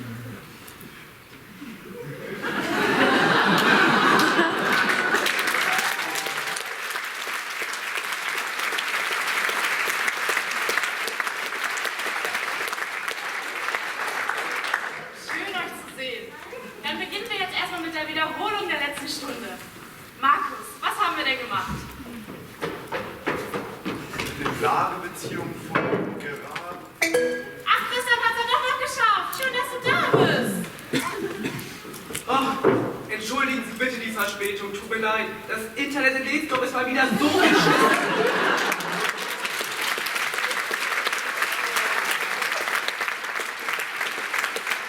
Ich musste noch kurz mit dem Fahrrad nach Norden fahren, tut mir leid.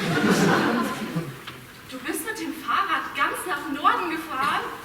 Wow, also, wow, ich meine, genau, nennt mir doch noch einmal das Ergebnis der letzten Stunde. Jens, bitte.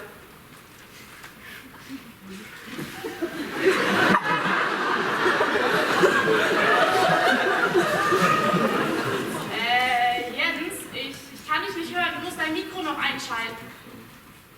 Oh Mann, Sie sehen doch, dass der Mikrofon eingeschaltet ist. Es funktioniert doch gerade noch nicht. Ach so, ja, da kann man jetzt nichts machen.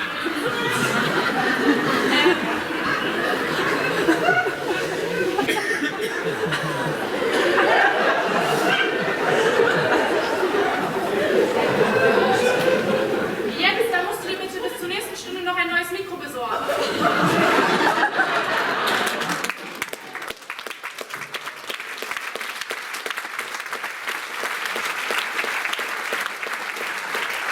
Moment, ich komme gleich wieder.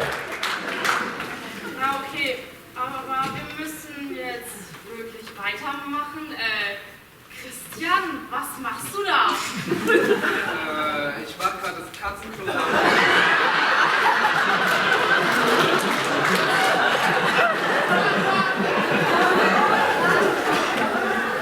Ach so!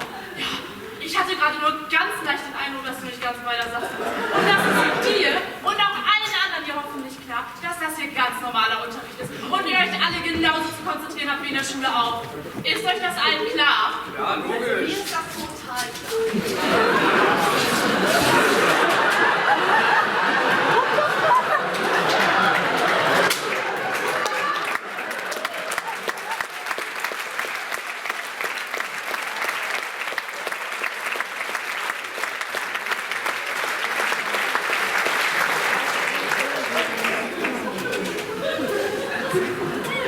Schön. Da das jetzt endlich geklärt ist, kommen wir jetzt bitte endlich mal zur Wiederholung der letzten Stunde.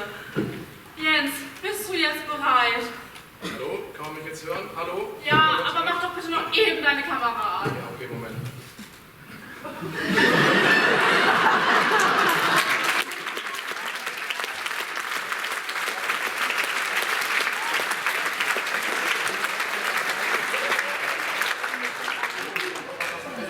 Jens, warte kurz. Jens, was denn? Du stehst auf dem Kopf. Hä? Wie ich stehe auf dem Kopf? Wie stehe ich denn auf dem Kopf? Auf meine Fresse!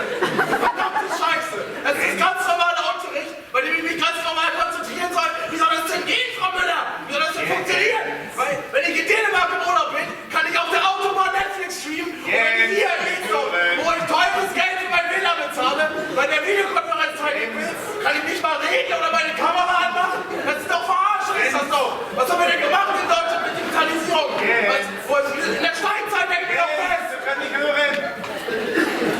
Aber ich muss schon sagen, aber recht hat, dieser immer auch auf meiner Standortkarte.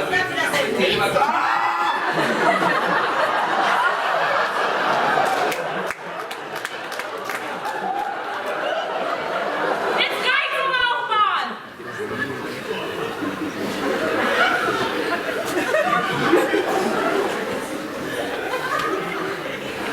Rainer?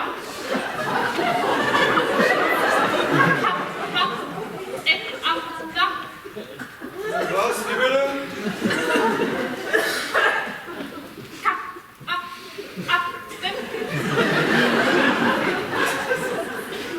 Und Frau Müller, ich kann nur ganz schlecht verstehen. Sie sind ganz abgehackt. Vielleicht gehen Sie noch mal raus rein.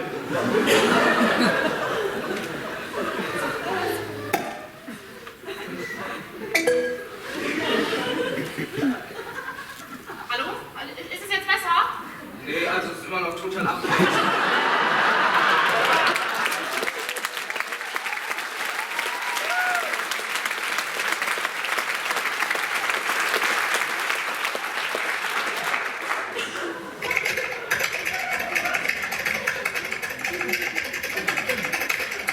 Das hat so keinen Sinn.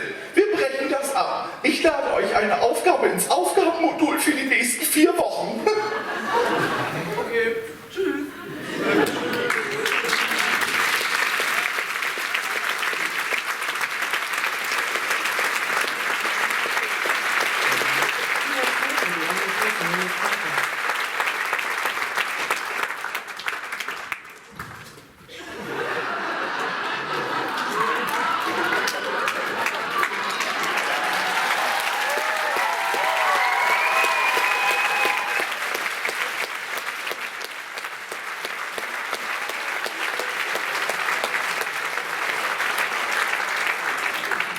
So ist natürlich auch okay.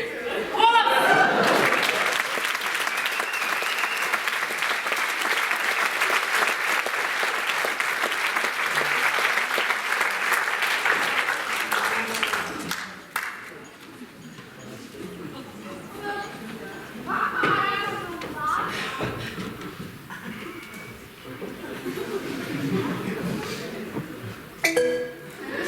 You are currently the only person in this conference. Hä? Keiner drin? Geil, wir haben ja nur noch frei.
Sehen Sie, meine Damen und Herren,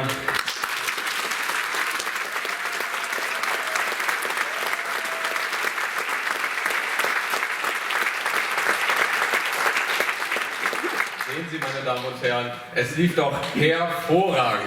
In einer wohlhabenden Industrienation wie Deutschland eine ist, wird das aber doch wohl ausnahmslos überall der Fall sein. Wait a minute. Was? Ist das etwa nicht so? Jedes zweite Gymnasium hat noch immer kein funktionierendes WLAN.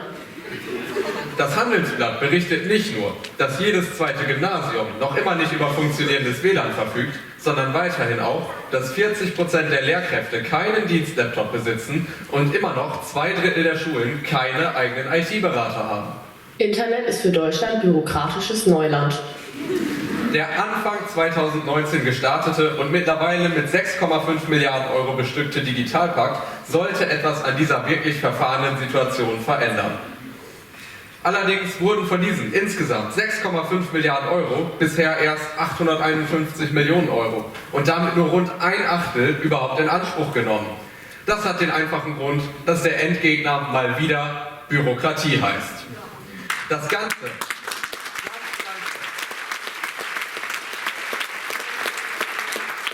Ganze hat zur Folge, dass Deutschland bei Schulclouds und Plattformen im internationalen Vergleich mittlerweile rund 10 Jahre zurückliegt und andernorts viele Schülerinnen und Schüler morgens in die Schule gehen und sich denken: Wir begeben uns jetzt also auf eine Zeitreise. In die Vergangenheit! Die Ampelregierung verspricht schon jetzt einen Digitalpakt 2.0. Dabei hakt es schon beim alten Digitalpakt wirklich an allen Ecken und Enden. Zwar werden Gelder für die digitale Ausrüstung, nicht aber für notwendiges Personal, zum Beispiel Techniker, für die Instandhaltung bereitgestellt. Der Lehrerverband meldet selbst, dass die Lehrkräfte teilweise nicht ausreichend ausgebildet sind, um digitale Medien im Unterricht sinnvoll einzusetzen. Entsprechende Fortbildung finanziert der Digitalpakt aber nicht, weil das wieder Ländersache ist. Zu guter Letzt müssen die Schulträger und Länder die Förderanträge der Schulen prüfen. Dafür fehlt es aber am notwendigen Personal in den Verwaltungen vieler Kommunen.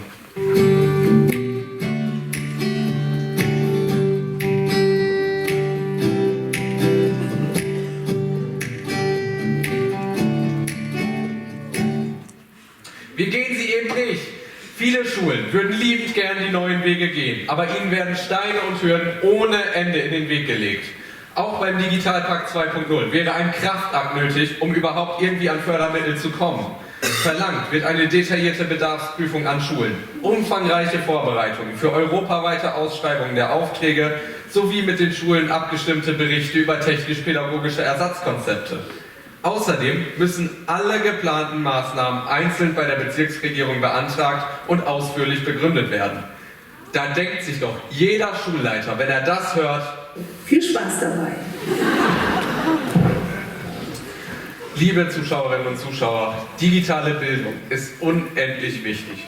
Sie ist nicht nur der Schlüssel zur Teilhabe an einer digitalen Welt, sondern zunehmend auch der Schlüssel zur Teilhabe an einer realen Welt im ständigen Wandel. Schule hat den Auftrag, Schülerinnen und Schüler auf ihre Zukunft vorzubereiten. Die Digitalisierung ist dabei unumgänglich. Wenn es Schulen, die gewillt sind, zeitgemäßen Unterricht anzubieten, durch bürokratische Hürden dermaßen schwer gemacht wird, dass sie am Ende resignieren und gute Vorhaben wieder aufgeben müssen, dann, meine Damen und Herren, läuft etwas gewaltig schief.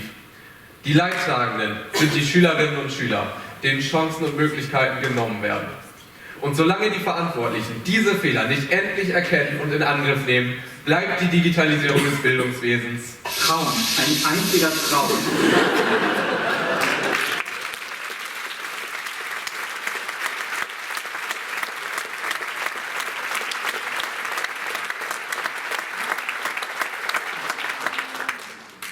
Was soll's?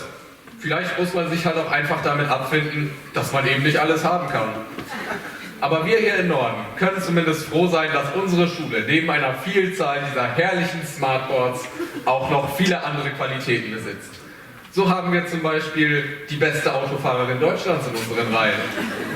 Obwohl, die hat man jetzt auch schon länger nicht mehr gesehen. Naja, Während der Großteil der angedachten Dienst-iPads zwar noch im Keller den Staub auffängt und unser Jahrgang das Schüler-WLAN in voller Gänze definitiv nicht mehr miterleben wird, hat das UGN jedenfalls trotzdem ohne Frage unglaublich viel zu bieten. Wir vom UGN-Magazin Royal haben daher hinter den Kulissen keine Kosten und Mühen gescheut und wollten mal probieren, ein kleines Imagevideo für unsere Schule zu produzieren. Entdecken Sie also nun mit uns, unser geliebtes UGN, eine eigentlich doch sehr, sehr geile Schule.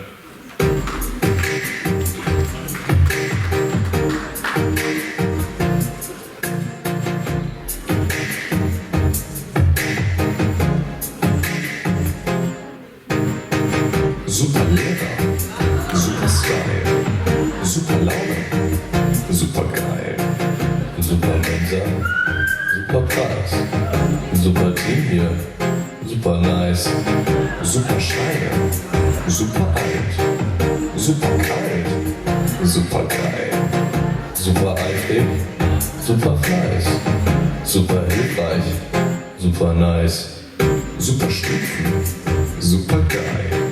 Super schräge, super steil, super Aufzug, super hell, super sicher, super schnell. Das UGN ist super geil, richtig super geil.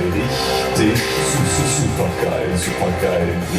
finden's super geil, denn ihr seid super geil, super nice, super heiß, super Popcorn, super nice.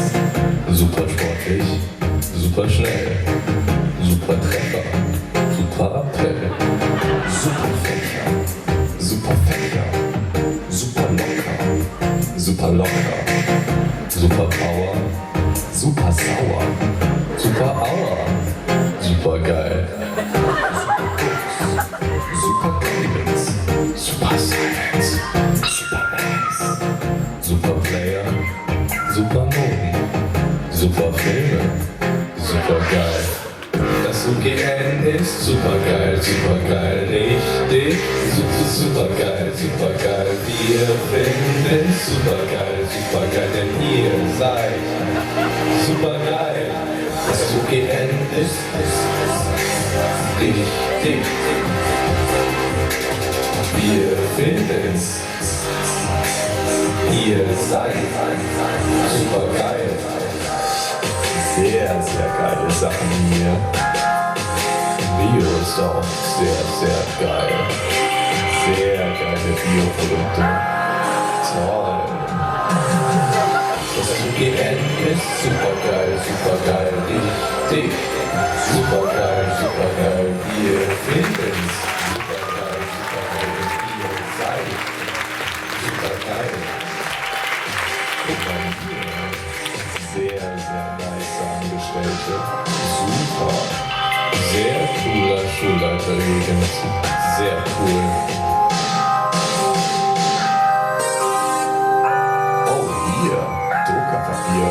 Oh, das ist aber weich. Sehr geil.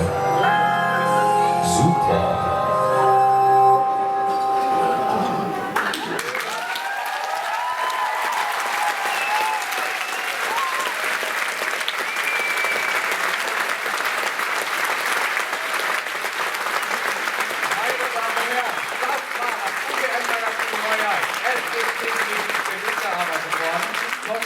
Um Himmels Willen, gesund durch den Rest des Varietés.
Ach, Luca, was hast du uns da denn mehr mitgebracht? Ich will doch nicht auf Burn. Richtig. Du wolltest mir doch mein Weihnachtsdeko bringen. Genau, und da habe ich das Fotoalbum gefunden. Meinst du etwa? Dein Fotoalbum. Genau, das Fotoalbum. Das Fotoalbum von uns heil Jahrgang und uns heil Schulzeit. Na, das wissen wir mal nicht. Kick an, dann fangen wir an mit uns Grundschulbildes an.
Wahnsinn.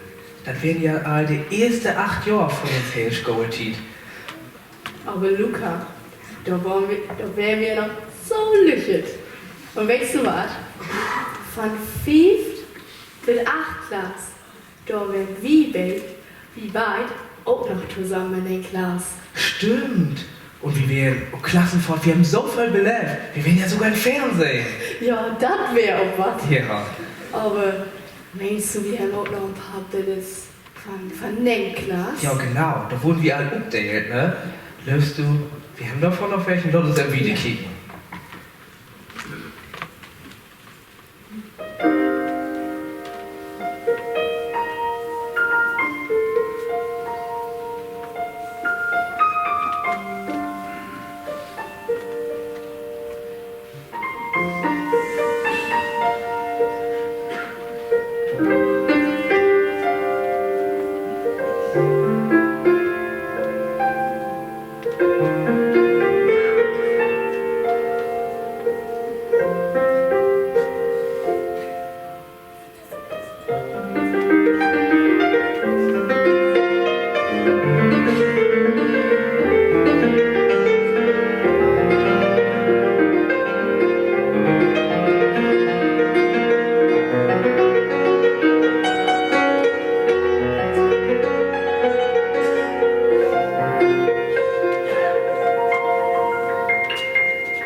werden wir aber alle Vollgrote.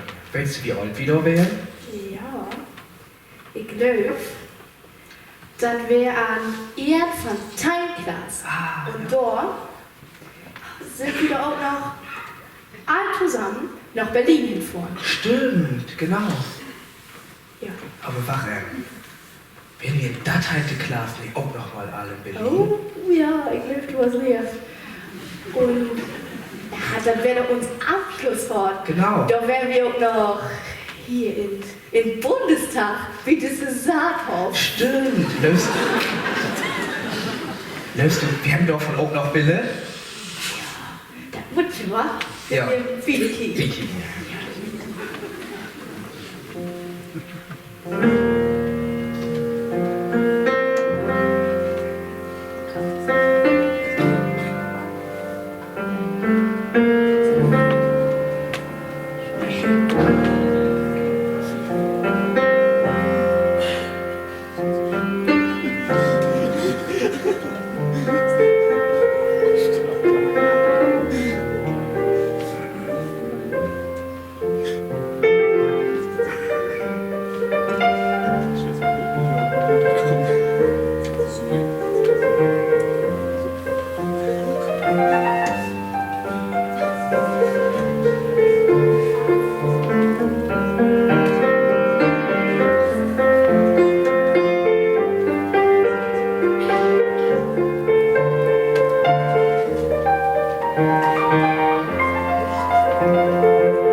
Ach, Luca, war das Day Tietfell vergangen?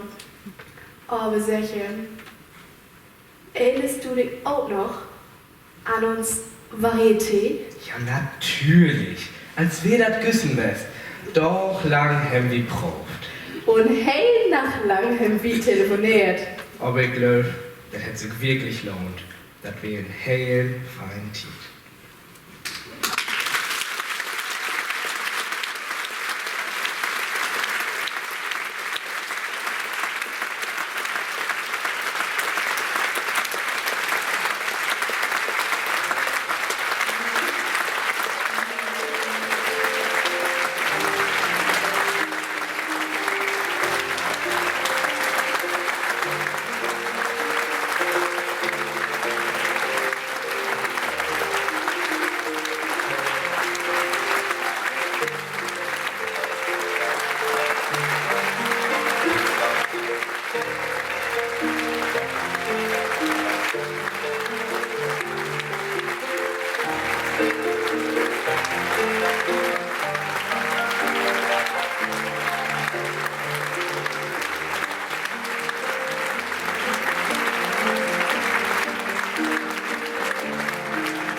liebe Zuschauerinnen und Zuschauer, liebe Lehrerinnen und Lehrer, liebe Mitschülerinnen und Mitschüler, liebe Eltern.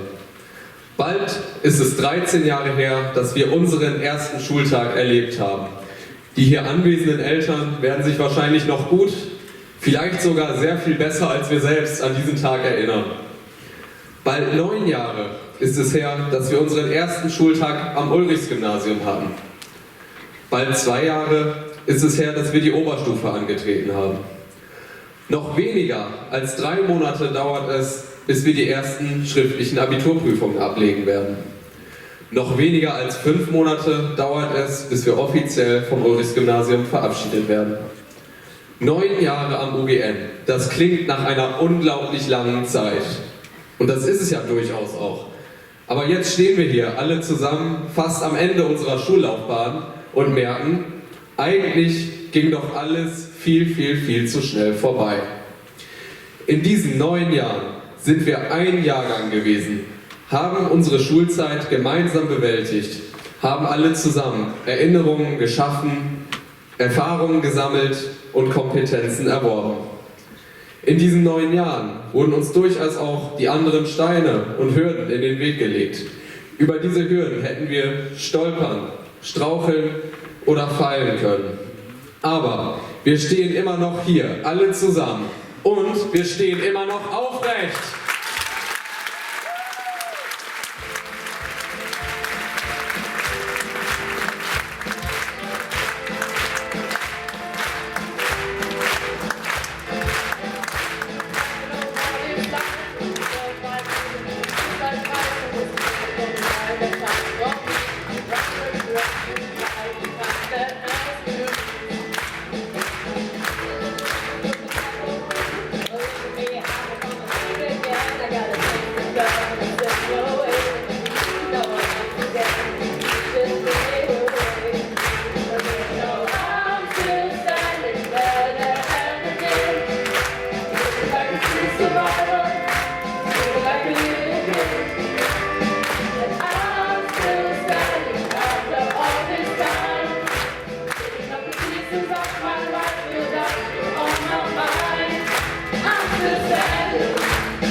kurz reden lassen.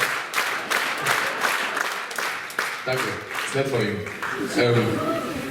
So ein Varieté ist natürlich ein Riesending, eine Riesenteamleistung. Es macht Riesenspaß, mit bis zu 50 Leuten sowas zu schaffen, sowas auf die Beine zu stellen. Aber es gibt immer ein paar Leute, die sich besonders hervortun, die Verantwortung übernehmen, auf die man sich verlassen kann, auf die man bauen kann. Und die möchte ich natürlich noch kurz vorstellen. Vorher erstmal ein Riesendank an das Catering, was uns die letzten Tage durch diese Aufführung gebracht hat. Ohne die hätten wir auf jeden Fall nicht so viel Spaß gehabt und wären nicht so satt auf der Bühne gewesen. Vielen Dank an euch.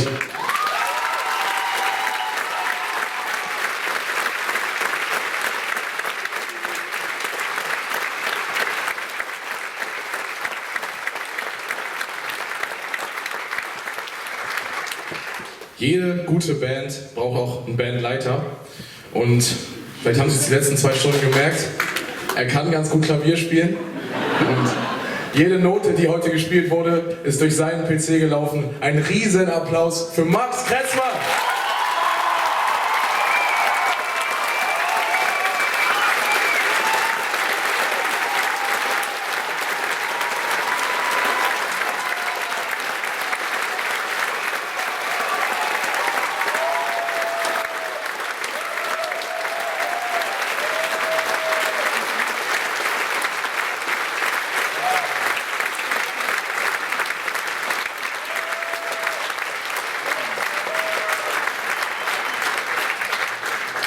Besonders für uns Schauspieler ist es wichtig, dass während alle in ihren einzelnen Sketches arbeiten, jemand den Überblick behält und das ganze Skript im Blick hat, den Überblick über die Struktur behält und alles organisiert.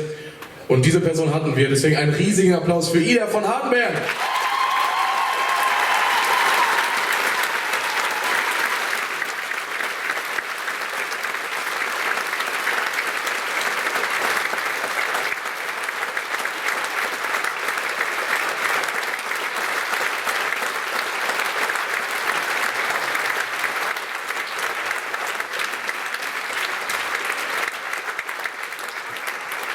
Wie würden Sie mich verstehen, wenn ich jetzt gerade nicht das Mikrofon in der Hand halten hätte, würde, wenn die Boxen nicht an wären, wenn das Licht nicht da wäre, dann wäre hier gar nichts los. Deswegen braucht man auch eine sehr gute Technik und die hatten wir. Einen riesigen Applaus für Marek Gudewehr.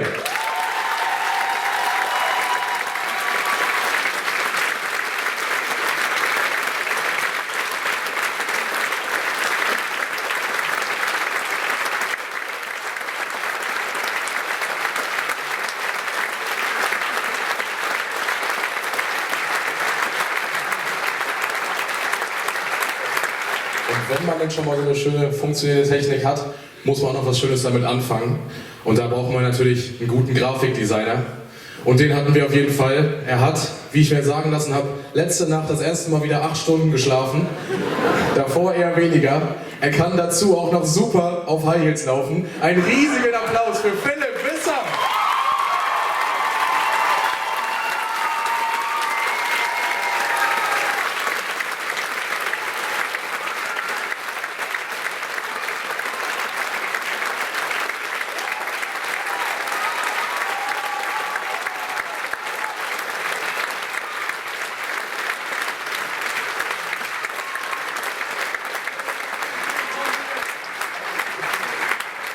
Die Tanzeinlagen haben uns begeistert, waren phänomenal, aber da braucht man natürlich auch immer jemanden, der vorne tanzt, der die Choreografie macht, der die Verantwortung übernimmt. Und deswegen einen riesigen Applaus für Hanna-Luca Jansen!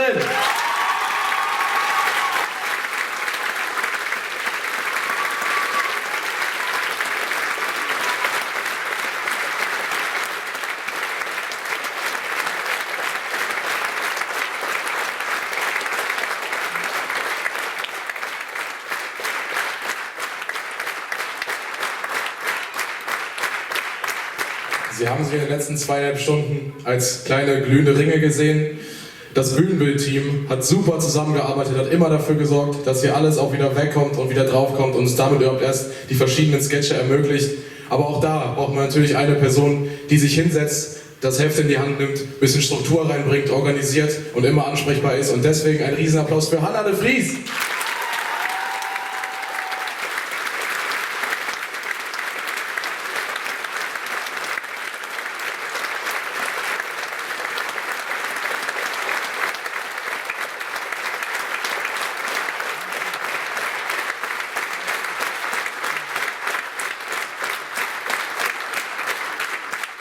Und zu allerletzt das Beste. Ich sehe hier vorne schon Grinsen. Natürlich haben wir jetzt alles selber gemacht, aber ganz ohne Unterstützung geht das natürlich nicht. Denn wir brauchen irgendjemanden, der uns sonntags um 8:30 Uhr die Schule aufschließt, der über unsere Sketches und das ganze Varieté drüber guckt und sagt, wann wir wieder ein bisschen zu optimistisch waren oder ob wir vielleicht wirklich hier und da nochmal ran sollten, der immer gute, konstruktive Kritik übt. Und deswegen wäre das alles nicht möglich gewesen ohne Rainer Oben. Bitte kommt ihr auf die Bühne. Ein Riesenapplaus für Rainer Oben.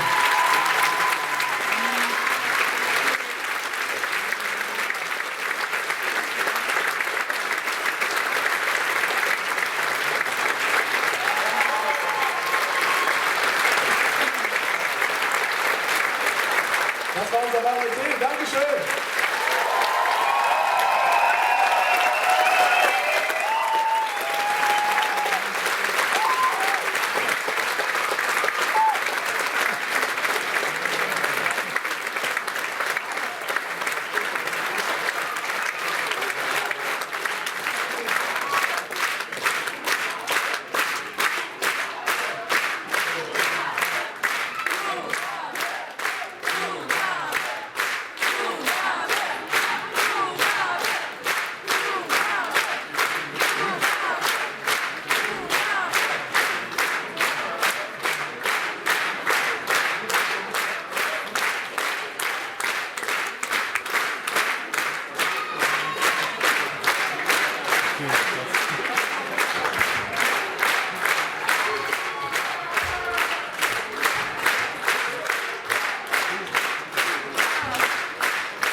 I gotta take the blood and say,